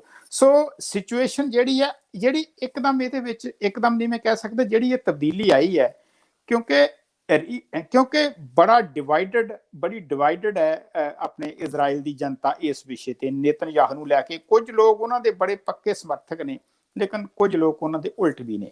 ਔਰ ਜਿਹੜਾ ਹੁਣ ਪਰਿਵਰਤਨ ਹੋਇਆ, ਇਸ ਦਾ ਕਾਰਨ ਜਿਹੜਾ ਵੱਡਾ ਮੈਨੂੰ ਨਜ਼ਰ ਆਉਂਦਾ, ਇਸ ਪਰਿਵਰਤਨ ਦਾ ਕਾਰਨ ਜਿਹੜਾ ਹੈ ਉਹ ਅਮਰੀਕਾ ਦੇ ਵਿੱਚ ਜੋ ਪਰਿਵਰਤਨ ਹੋਇਆ ਪਿਛਲੇ ਦਸੰਬਰ ਦੇ ਵਿੱਚ, ਉਸ ਦੇ ਨਾਲ ਸੰਬੰਧਿਤ ਹੈ। ਜਿੰਨਾ ਚਿਰ ਟਰੰਪ ਸਾਹਿਬ ਦਾ ਥਾਪੜਾ ਸੀਗਾ ਨੇਤਨਯਾਹੂ ਹੁਣਾਂ ਨੂੰ, ਉਹ ਸਟਰੋਂਗ ਸੀਗੇ ਔਰ ਉਹ ਪ੍ਰਧਾਨ ਮੰਤਰੀ ਬਣੇ ਰਹੇ। ਹੁਣ ਜੋ ਬਾਈਡਨ ਹੋਣਾ ਦਾ ਥਾਪੜਾ, ਸਾਰੀਆਂ ਸਮੀਕਰਨਾਂ ਚੇਂਜ ਹੋ ਗਈਆਂ ਨੇ। ਇਸੇ ਕਰਕੇ ਕੈਨੇਡਾ ਦੇ ਵਿੱਚ ਲਿਬਰਲ ਸਰਕਾਰ ਹੈ, ਦੂਜੇ ਪਾਸੇ ਡੈਮੋਕ੍ਰੈਟਿਕ ਸਰਕਾਰ ਹੈ ਅਮਰੀਕਾ ਦੇ ਵਿੱਚ। ਇਹਨਾਂ ਲੋਕਾਂ ਦੇ ਜਿਹੜਾ ਪ੍ਰਭਾਵ, ਮੈਂ ਨਹੀਂ ਕਹਿੰਦਾ ਕਿ ਸਿੱਧਾ ਪ੍ਰਭਾਵ ਹੋਏਗਾ, ਲੇਕਿਨ ਬਿਨਾਂ ਸ਼ੱਕ ਇਹਨਾਂ ਦੇ ਪ੍ਰਭਾਵ ਦੇ ਨਾਲ ਇਹ ਸੱਤਾ ਦੀ ਤਬਦੀਲੀ ਹੋਈ ਆ। ਔਰ ਜਿਵੇਂ ਤੁਸੀਂ ਦੱਸਿਆ ਕਿ ਅਰਬ ਲੀਗ ਦੇ ਨਾਲ ਸੰਬੰਧਿਤ ਕੁਝ ਲੋਕ ਇਹ 'ਚ ਸ਼ਾਮਲ ਨੇ, ਇਹ ਉਮੀਦ ਕੀਤੀ ਜਾਂਦੀ ਹੈ ਕਿ ਸ਼ਾਇਦ ਕਿਸੇ ਤਰੀਕੇ ਨਾਲ, ਕਿਉਂਕਿ ਜਿਹੜੇ ਲੀਡਰ ਨਵੇਂ ਬਣੇ ਨੇ ਉਹਨਾਂ ਦਾ ਮੈਂ ਬਿਆਨ ਸੁਣ ਰਿਹਾ ਸੀ, ਉਹਨਾਂ ਨੇ ਵੀ ਇਹ ਕਿਹਾ ਕਿ ਕੁਝ ਨਾ ਕੁਝ ਲੈ ਦੇ ਕੇ ਇਸ ਨੂੰ ਰਫਾ ਦਫਾ ਕਰਨ ਦਾ ਯਤਨ ਕੀਤਾ ਜਾਵੇਗਾ। ਇਹ ਮੈਂ ਕਹਿ ਸਕਦਾ ਕਿ ਅਗਰ ਕੋਈ ਵਿਅਕਤੀ ਇਸ ਦੇ ਵਿੱਚ ਕਾਮਯਾਬ ਹੋ ਜਾਂਦਾ ਹੈ, ਭਾਵੇਂ ਉਹਨਾਂ ਦੀ ਕੋਰ ਮੈਜੋਰਟੀ ਘੱਟ ਹੈ ਜਾਂ ਵੱਧ, ਤੇ ਉਹ ਬੰਦਾ ਬਿਨਾਂ ਸ਼ੱਕ ਨਿਸ਼ਚਿਤ ਤੌਰ ਤੇ ਨੋਬਲ ਪੀਸ ਪ੍ਰਾਈਜ਼ ਦਾ ਹੱਕਦਾਰ ਹੋਵੇਗਾ। ਇਹ ਦੁਨੀਆ ਦੇ ਵਿੱਚ ਬਹੁਤ ਵੱਡਾ, ਬਹੁਤ ਪੁਰਾਣਾ ਵਿਵਾਦਿਤ ਮਸਲਾ ਹੈ ਜੀ। ਬਿਲਕੁਲ ਜੀ, ਆਸ ਕਰਦੇ ਹਾਂ ਕਿ ਇਸ ਇਲਾਕੇ ਦੇ ਵਿੱਚ ਜਿਹੜੀ ਸਿਕਿਉਰਿਟੀ ਆ ਔਰ ਸਟੇਬਿਲਿਟੀ ਤੇ ਪੀਸ ਜਿਹੜੀ ਆ ਉਹ ਮੇਨਟੇਨ ਹੋ ਸਕੇ। ਤੇ ਹੁਣ ਗੱਲਬਾਤ ਕਰਦੇ ਹਾਂ ਜੀ G7 ਦੀ। ਹਾਂਜੀ, ਪਿਛਲੇ ਐਪੀਸੋਡ ਵਿੱਚ ਵੀ ਆਪਾਂ ਜ਼ਿਕਰ ਕੀਤਾ ਸੀਗਾ ਕਿ G7 ਦੇ ਵਿੱਚ ਟਰੂਡੋ ਸਾਹਿਬ ਪਹੁੰਚ ਚੁੱਕੇ ਨੇ ਔਰ ਉੱਥੇ 3 ਮੁੱਦਿਆਂ ਦੇ ਉੱਪਰ ਗੱਲਬਾਤ ਹੋਣੀ ਸੀ। ਟ੍ਰਿਪਲ ਸੀ ਤੁਸੀਂ ਨਾਮ ਦਿੱਤਾ ਸੀਗਾ, ਕੋਵਿਡ, ਕਲਾਈਮੇਟ ਚੇਂਜ ਅਤੇ ਚਾਈਨਾ। ਸੋ ਕੀ ਇਹਦਾ ਆਊਟਕਮ ਕੀ ਨਿਕਲੇ ਨੇ ਜੀ? ਔਰ ਇਸ ਤੋਂ ਬਾਅਦ ਟਰੂਡੋ ਸਾਹਿਬ ਨੇ ਨੈਟੋ ਦੀ ਸਮਿਟ ਦੇ ਵਿੱਚ ਵੀ ਪਾਰਟਿਸਿਪੇਟ ਕੀਤਾ ਔਰ ਯੂਰਪੀਅਨ ਯੂਨੀਅਨ ਦੇ ਨਾਲ ਵੀ ਉਹਨਾਂ ਦੀ ਮੀਟਿੰਗ ਸੀ। ਸੋ ਸਾਰੇ ਮਸਲੇ ਦਾ ਦੱਸੋ ਜੀ, ਕੀ ਨਿਚੋੜ ਨਿਕਲ ਰਿਹਾ ਔਰ ਕੈਨੇਡਾ ਨੂੰ ਕੀ ਬੈਨੀਫਿਟ ਹੋ ਰਿਹਾ? ਟ੍ਰਿਪਲ ਸੀ ਦੀ ਗੱਲ ਆਪਾਂ ਕੀਤੀ ਜੀ, ਕਲਾਈਮੇਟ ਤੇ ਮੈਂ ਸਿਰਫ ਇਹਨੇ ਦੱਸ ਦਿਆਂ ਕਿ ਜਿਸ ਦਿਨ G7 ਕੰਟਰੀ ਦੇ ਲੀਡਰ ਇੱਕ ਆਪਣੇ ਫੋਟੋ ਸ਼ੂਟ ਵੀ ਇਹਨਾਂ ਦੀ ਹੁੰਦੀ ਹੈ, ਉੱਥੇ ਬਹੁਤ ਸਾਰੇ ਲੋਕਾਂ ਨੇ ਮੁਜ਼ਾਹਰਾ ਵੀ ਕੀਤਾ। ਜਿਹੜੇ ਕਲਾਈਮੇਟ ਐਕਟਿਵਿਸਟ ਨੇ ਉਹਨਾਂ ਦਾ ਇਹ ਕਹਿਣਾ ਸੀ ਕਿ ਲੋਕ ਇਕੱਠੇ ਹੁੰਦੇ ਨੇ ਲੇਕਿਨ ਐਕਸ਼ਨ ਬਹੁਤਾ ਨਹੀਂ ਕਰਦੇ, ਗੱਲਾਂ ਕਰਦੇ ਨੇ ਲੇਕਿਨ ਐਕਸ਼ਨ ਪੂਰਾ ਨਹੀਂ ਕਰਦੇ। ਲੇਕਿਨ ਅਸੀਂ ਸਾਰੇ ਜਾਣਦੇ ਹਾਂ, ਤੁਹਾਨੂੰ ਪਤਾ ਹੈ ਕਿ ਅਲਬਰਟਾ ਦੇ ਵਿੱਚ ਆਇਲ ਐਂਡ ਗੈਸ, ਇਹ ਕਿਉਂਕਿ ਅਲਬਰਟਾ, ਜਦੋਂ ਕੈਨੇਡਾ ਦੀ ਗੱਲ ਹੁੰਦੀ ਹੈ ਕਲਾਈਮੇਟ ਚੇਂਜ ਤੇ ਅਲਬਰਟਾ ਦੇ ਵੱਡਾ ਫੋਕਸ ਹੁੰਦਾ ਹੈ। ਲੇਕਿਨ ਅਲਬਰਟਾ ਦੇ ਵਿੱਚ ਅਸੀਂ ਨੋਟਿਸ ਕੀਤਾ ਪਿਛਲੇ ਤਕਰੀਬਨ ਸਾਲ ਕੁ ਤੋਂ ਕਿ ਪਾਈਪਲਾਈਨ, ਆਪ ਜੀ ਨੂੰ ਪਤਾ ਹੈ ਕਿ ਜਿਹੜੀ KXL ਪਾਈਪਲਾਈਨ ਕੈਂਸਲ ਹੋ ਗਈ ਹੈ ਤੇ ਬਹੁਤ ਸਾਰੀਆਂ ਵੱਡੀਆਂ એનર્ਜੀ ਕੰਪਨੀਆਂ ਜਿਹੜੀਆਂ ਨੇ ਉਹਨਾਂ ਨੇ ਕਲਾਈਮੇਟ ਚੇਂਜ ਨੂੰ ਮੰਨਿਆ ਹੈ ਤੇ ਉਹਦੇ ਤੇ ਐਕਟ ਕਰਨ ਦਾ ਫੈਸਲਾ ਕੀਤਾ। ਉਹਨਾਂ ਤੇ ਪੈਸਾ ਸਪੈਂਡ ਕੀਤਾ ਜਾਵੇਗਾ, ਕਾਰਬਨ ਕੈਪਚਰ ਦੇ ਪਲਾਂਟ ਲੱਗਣਗੇ ਤੇ ਹਾਈਡਰੋਜਨ ਦਾ ਪਲਾਂਟ ਲੱਗ ਰਿਹਾ ਹੈ। ਸੋ ਐਕਸ਼ਨ ਹੋ ਰਿਹਾ ਜੀ, ਔਰ ਇਹੀ ਪ੍ਰੋਮਿਸ ਜਿਹੜੇ ਨੇ ਜਸਟਿਨ ਟਰੂਡੋ ਉੱਥੇ ਕਰਕੇ ਆਏ ਨੇ ਤੇ ਹੋਰ ਵੀ ਜਿਹੜੇ ਲੀਡਰ ਨੇ ਬਾਕੀ ਮੁਲਕਾਂ ਦੇ ਉਹਨਾਂ ਨੇ ਵੀ ਕੀਤੇ ਨੇ। ਤੇ ਦੂਸਰੀ ਗੱਲ ਹੈ ਜੀ ਕੋਵਿਡ ਦੀ। ਆਪਾਂ ਨੂੰ ਪਤਾ ਹੈ ਕਿ ਕੋਵਿਡ ਦੇ ਸੰਬੰਧ ਦੇ ਵਿੱਚ ਇਹ ਡਿਵੈਲਪ ਕੰਟਰੀ ਨੇ ਕੋਵਿਡ ਦੀ ਇਸ ਤੋਂ ਪਹਿਲਾਂ ਅਸੀਂ ਕੈਨੇਡਾ ਦੀ ਸਿਚੁਏਸ਼ਨ ਦਾ ਜ਼ਿਕਰ ਕੀਤਾ ਕਿ ਦੁਨੀਆ ਦੇ ਵਿੱਚ ਇਸ ਵੇਲੇ ਸਭ ਤੋਂ ਵੱਧ ਵੱਡੀ ਜਿਹੜੀ ਪ੍ਰਪੋਰਸ਼ਨੇਟਲੀ, ਜਿਹੜੀ ਪਰਸੈਂਟੇਜ ਵਾਈਜ਼ ਪਹਿਲੀ ਡੋਜ਼ ਲਗਾਉਣ ਵਾਲਾ, ਹਾਂਜੀ, ਪਰ ਕੈਪੀਟਾ ਜਿਹੜੀ ਹੈ ਉਹ ਡੋਜ਼ ਕੈਨੇਡਾ ਦੇ ਵਿੱਚ, ਕੈਨੇਡਾ ਇਸ ਵੇਲੇ ਲੀਡ ਕਰ ਰਿਹਾ। ਬਾਕੀ ਕੰਟਰੀ ਵੀ ਬੜੇ ਕਲੋਜ਼ ਨੇ ਔਰ ਇਹਨਾਂ ਨੇ $1 ਬਿਲੀਅਨ ਦੀ ਤਕਰੀਬਨ ਮਦਦ ਕਰਨ ਦਾ ਫੈਸਲਾ ਕੀਤਾ ਹੈ। ਜਿਹੜੇ ਕੰਟਰੀ ਲੋੜਵੰਦ ਨੇ, ਵਧੇਰੇ ਲੋੜਵੰਦ ਨੇ, ਜਿਹੜੇ ਅੰਡਰ ਡਿਵੈਲਪਡ ਕੰਟਰੀ ਨੇ, ਔਰ ਉਹਦੇ ਵਿੱਚ ਕੁਝ ਵੈਕਸੀਨਸ ਦਿੱਤੀਆਂ ਜਾਣਗੀਆਂ, ਕੁਝ ਨਗਦ ਰਾਸ਼ੀ ਦਿੱਤੀ ਜਾਵੇਗੀ, ਪੈਸਾ ਦਿੱਤਾ ਜਾਵੇਗਾ ਵੈਕਸੀਨ ਖਰੀਦਣ ਲਈ। ਲੇਕਿਨ ਇਹ ਗੱਲ ਹੈ ਕਿ ਜਿਹੜੇ ਅੰਡਰ ਡਿਵੈਲਪਡ ਕੰਟਰੀ ਨੇ ਉਹਨਾਂ ਦੇ ਜਿਹੜੇ ਲੀਡਰ ਨੇ ਉਹਨਾਂ ਨੇ ਕਿਹਾ ਕਿ ਇਹ ਮਦਦ ਬਹੁਤ ਥੋੜ੍ਹੀ ਹੈ, ਉਹਨਾਂ ਨੂੰ ਤਕਰੀਬਨ $10-11 ਬਿਲੀਅਨ ਚਾਹੀਦਾ, ਕਿਉਂਕਿ ਇਹਦੇ ਵਿੱਚ ਕੋਈ ਸ਼ੱਕ ਨਹੀਂ ਕਿ ਜਿੰਨਾ ਚਿਰ ਸਾਰੀ ਦੁਨੀਆ ਦੇ ਵਿੱਚ ਵੈਕਸੀਨੇਸ਼ਨ ਨਹੀਂ ਹੁੰਦੀ, ਜਾਂ ਸਾਰੀ ਦੁਨੀਆ ਜਾਂ ਮੈਜੋਰਟੀ, ਵੱਡੀ ਗਿਣਤੀ ਜਿਹੜੀ ਹੈ ਉਹ ਵੈਕਸੀਨੇਟ ਨਹੀਂ ਕੀਤੀ ਜਾਂਦੀ, ਅਸੀਂ ਕਿਤੇ ਵੀ ਬੈਠੇ ਸੇਫ ਮਹਿਸੂਸ ਨਹੀਂ ਕਰ ਸਕਦੇ। ਸੋ ਇਸ ਦੇ ਵਿੱਚ ਮੇਰਾ ਖਿਆਲ ਹੈ ਕਿ ਵਰਲਡ ਦੇ ਲੀਡਰ ਦੁਬਾਰਾ ਫਿਰ ਸੋਚਣਗੇ, ਕੀ ਹੁੰਦਾ ਹੈ ਸਮਾਂ ਦੱਸੇਗਾ। ਗੱਲ ਰਹਿ ਗਈ ਚਾਈਨਾ ਦੀ ਜੀ। ਹਾਂਜੀ, ਗੱਲ ਰਹਿ ਗਈ ਚਾਈਨਾ ਦੀ। ਚਾਈਨਾ ਦਾ ਜਿਵੇਂ ਮੈਂ ਤੁਹਾਨੂੰ ਦੱਸਿਆ ਕਿ ਸਮਿਟ ਤੇ ਜਾਣ ਤੋਂ ਪਹਿਲਾਂ ਜੋ ਬਾਈਡਨ ਹੋਣਾ ਨੇ ਇਹ ਕਿਹਾ ਸੀ ਕਿ ਮੈਂ ਚਾਈਨਾ ਨੂੰ ਚੈਲੰਜ ਕਰਨਾ ਹੈ, ਤੇ ਖਾਸ ਕਰਕੇ ਜਸਟਿਨ ਟਰੂਡੋ ਨੂੰ ਉਹਨਾਂ ਨੇ ਕਿਹਾ ਸੀ ਕਿ ਉਹ ਸਾਥ ਚਾਹੁੰਦੇ ਨੇ। ਔਰ G7 ਦੇ ਸਾਰੇ ਮੁਲਕਾਂ ਨੇ ਰਲ ਕੇ ਚਾਈਨਾ ਦੇ ਜਿਹੜੇ ਹਿਊਮਨ ਰਾਈਟਸ ਦਾ ਰੈਕਡ ਹੈ, ਔਰ ਦੂਸਰਾ ਜਿਹੜਾ ਚਾਈਨਾ ਦੀ ਇੱਕ ਜਿਹੜੀ ਟੈਂਡੈਂਸੀ ਦੇਖੀ ਜਾਂਦੀ ਹੈ ਪਿਛਲੇ ਕੁਝ ਸਮੇਂ ਤੋਂ ਕਿ ਚਾਈਨਾ ਜਿਹੜੇ ਛੋਟੇ ਮੁਲਕ ਨੇ ਉਹਨਾਂ ਨੂੰ ਲੋਨ ਦੇ ਕੇ ਜਾਂ ਆਪਣੇ ਦਬਾਅ ਥੱਲੇ ਲਿਆਉਣ ਦਾ ਯਤਨ ਕਰ ਰਿਹਾ ਹੈ, ਆਪਣਾ ਪਸਾਰਾ ਪਸਾਰ ਰਿਹਾ ਹੈ, ਔਰ ਇੱਥੇ ਤੱਕ ਵੀ ਕਿਹਾ ਜਾਂਦਾ ਹੈ ਕਿ ਆਪਣੀਆਂ ਬਾਉਂਡਰੀਜ਼ ਜਿਹੜੀਆਂ ਨੇ, ਆਪਣੇ ਬਾਰਡਰ ਨੇ, ਉਹਨਾਂ ਨੂੰ ਫੈਲਾਉਣ ਦਾ ਯਤਨ ਕਰ ਰਿਹਾ ਹੈ। ਸੋ ਇਸ ਕਿਸਮ ਦੀ ਬਿਆਨਬਾਜ਼ੀ ਕੀਤੀ ਗਈ ਜਿਹਦਾ ਸਟਰੋਂਗ ਰਿਐਕਸ਼ਨ ਚਾਈਨਾ ਦੀ ਸਰਕਾਰ ਵੱਲੋਂ ਵੀ ਆਇਆ, ਔਰ ਉਹਨਾਂ ਨੇ ਕਿਹਾ ਕਿ ਅਸੀਂ ਇਸ ਤਰ੍ਹਾਂ ਦੀ ਗੱਲ ਜਿਹੜੀ ਆ ਉਹ ਬਰਦਾਸ਼ਤ ਨਹੀਂ ਕਰਦੇ। ਔਰ ਇੱਕ ਮੈਂ ਅਹਿਮ ਗੱਲ ਇਹਦੇ ਵਿੱਚ ਹੋਰ ਐਡ ਕਰ ਦਿਆਂ, G7 ਦੇ ਵਿੱਚ ਜੀ ਇੰਗਲੈਂਡ ਦੇ ਪ੍ਰਧਾਨ ਮੰਤਰੀ ਵੱਲੋਂ 4 ਸਪੈਸ਼ਲ ਗੈਸਟ ਸਨ, ਉਹਨਾਂ ਨੂੰ ਸੱਦਾ ਦਿੱਤਾ ਗਿਆ ਸੀ, ਜਿਹਦੇ ਵਿੱਚ ਆਸਟ੍ਰੇਲੀਆ ਦੇ ਪ੍ਰਧਾਨ ਮੰਤਰੀ, ਸਾਊਥ ਕੋਰੀਆ ਦੇ ਪ੍ਰਧਾਨ ਮੰਤਰੀ, ਸਾਊਥ ਅਫਰੀਕਾ ਦੇ ਪ੍ਰਧਾਨ ਮੰਤਰੀ ਤੇ ਭਾਰਤ ਦੇ ਪ੍ਰਧਾਨ ਮੰਤਰੀ ਨਰਿੰਦਰ ਮੋਦੀ। ਉਹਨਾਂ ਨੇ ਸੰਬੋਧਨ ਵੀ ਕੀਤਾ ਇਸ ਸਮਿਟ ਨੂੰ, ਤੇ ਜਿਹਦੇ ਵਿੱਚ ਉਹਨਾਂ ਦਾ ਬਿਆਨ ਜਿਹੜਾ ਹੈ ਉਸ ਜਿਹੜੀ ਉਹਨਾਂ ਨੇ ਗੱਲ ਕਹੀ ਹੈ ਉਸ ਦਾ ਮੈਂ ਜ਼ਿਕਰ ਕਰਨਾ ਚਾਹਾਂਗਾ। ਉਹਨਾਂ ਨੇ ਖਾਸ ਕਰਕੇ ਇਹ ਕਿਹਾ ਕਿ ਭਾਰਤ ਦੇ ਵਿੱਚ ਅਸੀਂ ਡੈਮੋਕ੍ਰੈਟਿਕ ਵੈਲਿਊਜ਼ ਜਾਂ ਸਾਡਾ ਜਿਹੜਾ ਸਮਾਜਿਕ ਬਰਾਬਰਤਾ ਹੈ ਅਸੀਂ ਉਸ ਦਾ ਬੜਾ ਖਿਆਲ ਰੱਖਦੇ ਹਾਂ, ਸਾਡਾ ਬੜਾ ਚੰਗਾ ਰੈਕਡ ਹੈ। ਇਸ ਦੇ ਬਾਰੇ ਜੋ ਕੁਝ ਹੋ ਰਿਹਾ ਪਿਛਲੇ ਕੁਝ ਸਮੇਂ ਤੋਂ ਇੰਡੀਆ ਦੇ ਵਿੱਚ ਉਸ ਵਾਸਤੇ ਦੁਨੀਆ ਵੀ ਭਲੀ ਭਾਂਤ ਜਾਣੂ ਹੈ, ਅਸੀਂ ਵੀ ਭਲੀ ਭਾਂਤ ਜਾਣੂ ਹੈ, ਤੇ ਇੰਡੀਆ ਦੇ ਵਿੱਚ ਵੀ ਬੜਾ ਤਿੱਖਾ ਪ੍ਰਤੀਕਰਮ ਹੋਇਆ ਹੈ, ਜਿਹਦੇ ਵਿੱਚ ਖਾਸ ਕਰਕੇ ਵੈਸਟ ਬੰਗਾਲ ਦੀ ਇੱਕ ਬੜੀ ਫਾਰ ਬ੍ਰਾਂਡ ਮੈਂਬਰ ਪਾਰਲੀਮੈਂਟ ਹੈ ਬਹੁਆ ਮੋਇਤਰਾ, ਉਹਨਾਂ ਨੇ ਨਾਲ ਦੀ ਨਾਲ ਹੀ ਟਵੀਟ ਕਰਕੇ ਕਿਹਾ ਜੀ ਕਿ ਤੁਸੀਂ ਜਿਹੜੀ ਗੱਲ ਕੀਤੀ ਹੈ ਇਹ ਮਤਲਬ ਉਹਨਾਂ ਨੇ ਉਹਨਾਂ ਨੂੰ ਬੜਾ ਲੰਬੇ ਹੱਥੀ ਲਿਆ। ਉਸ ਤੋਂ ਬਾਅਦ ਹੋਰ ਵੀ ਮੀਡੀਆ ਦੇ ਜਿਹੜੇ ਸਰੋਤ ਨੇ, ਜਿਹੜੇ ਨੌਨ ਗੋਦੀ ਨੇ ਮੈਂ ਕਹਾਂਗਾ, ਉਹਨਾਂ ਦੀ ਇਸ ਭਾਸ਼ਣ ਦਾ ਬੜਾ ਜਿਹੜਾ ਉਹ ਨੋਟਿਸ ਲਿਆ। ਸੋ ਕੁੱਲ ਮਿਲਾ ਕੇ ਜਿਹੜਾ G7 ਹੈ ਉਸ ਦੇ ਵਿੱਚ ਮੈਨੂੰ ਇੱਦਾਂ ਲੱਗਦਾ ਕਿ ਫਾਰਮੈਲਿਟੀ ਵੱਧ ਹੈ, ਲੇਕਿਨ ਇਹਦੇ ਵਿੱਚੋਂ ਕੋਈ ਬਹੁਤ ਜ਼ਿਆਦਾ ਕੰਕਰੀਟ ਰਿਜ਼ਲਟ ਨਿਕਲਣ ਇਸ ਦੀ ਬਹੁਤੀ ਉਮੀਦ ਨਹੀਂ ਕੀਤੀ ਜਾ ਸਕਦੀ ਜੀ। ਤੇ ਐਂਜਲਾ ਮਾਰਕਲ ਜਿਹੜੇ ਜਰਮਨੀ ਦੇ ਜੀ ਚਾਂਸਲਰ ਸੀਗੇ, ਹਾਂਜੀ, ਉਹ ਸੀਨੀਅਰ ਮੰਨੇ ਜਾਂਦੇ ਸੀ ਗਰੁੱਪ ਦੇ ਵਿੱਚ। ਉਹਨਾਂ ਦੇ ਜਾਣ ਤੋਂ ਬਾਅਦ ਕਹਿੰਦੇ ਜੀ ਟਰੂਡੋ ਸਾਹਿਬ ਸੀਨੀਅਰ ਨੇ ਤੇ ਕਿਹੜੀ ਕੁਰਸੀ ਤੇ ਅੱਖ ਰੱਖੀ ਫਿਰਦੇ ਨੇ ਜੀ। ਗੱਲ ਇਸ ਤਰ੍ਹਾਂ ਜੀ ਕਿ ਐਂਜਲਾ ਮਾਰਕਲ ਬਿਨਾਂ ਸ਼ੱਕ ਬੜੇ ਕੱਦਵਾਰ ਨੇਤਾ ਨੇ, ਔਰ ਦੁਨੀਆ ਦੇ ਮੇਜਰ ਕਨਫਲਿਕਟ ਉਹਨਾਂ ਦੇ ਵਿੱਚ ਉਹਨਾਂ ਦਾ ਯੋਗਦਾਨ ਬੜਾ ਅਹਿਮ ਰਿਹਾ ਹੈ। ਸਤੰਬਰ ਦੇ ਵਿੱਚ ਜਰਮਨੀ ਦੇ ਵਿੱਚ ਇਲੈਕਸ਼ਨ ਹੋਣੀ ਹੈ, ਔਰ ਉਹਨਾਂ ਨੇ ਪਹਿਲਾਂ ਐਲਾਨ ਕਰ ਚੁੱਕਾ ਕਿ ਮੈਂ ਹੁਣ ਅੱਗੇ ਪੋਲਿਟਿਕਸ ਦੇ ਵਿੱਚ ਜਾਂ ਮੈਂ ਅੱਗੇ ਨਹੀਂ ਇਹਦੇ ਵਿੱਚ ਕੰਟੀਨਿਊ ਕਰਨਾ। ਤਾਂ ਉਸ ਤੋਂ ਇਹ ਵੀ ਹੈ ਕਿ ਉਹ G7 ਦੀ ਜਿਹੜੀ ਅਹੁਦੇਦਾਰੀ ਹੈ ਉਹ ਛੱਡਣਗੇ। ਉਸ ਤੋਂ ਬਾਅਦ ਨਿਸ਼ਚਿਤ ਤੌਰ ਤੇ ਕੋਈ ਨਵਾਂ ਵਿਅਕਤੀ ਲੱਭਿਆ ਜਾਵੇਗਾ, ਲੇਕਿਨ ਟਰੂਡੋ ਸਾਹਿਬ ਜਿਹੜੇ ਨੇ ਉਹਨਾਂ ਦੀ ਵਾਰੀ ਆਉਂਦੀ ਹੈ ਕਿ ਨਹੀਂ ਆਉਂਦੀ।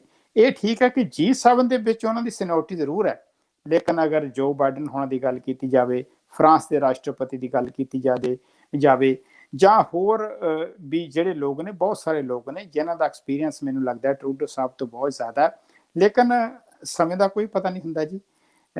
ਅੱਖ ਉਹਨਾਂ ਦੀ ਜ਼ਰੂਰ ਇਸ ਗੱਲ ਤੇ ਹੈ ਕਿ ਕਿਸੇ ਤਰ੍ਹਾਂ ਜਿਹੜੇ G7 ਜਿਹੜੇ ਗ੍ਰੇਟ 7 ਕੰਟਰੀ ਨੇ ਉਹਨਾਂ ਦੀ ਨੁਮਾਇੰਦਗੀ ਕਰਨ ਦਾ ਉਹਨਾਂ ਨੂੰ ਮੌਕਾ ਮਿਲੇ, ਲੇਕਿਨ ਸਮਾਂ ਦੱਸੇਗਾ ਜੀ।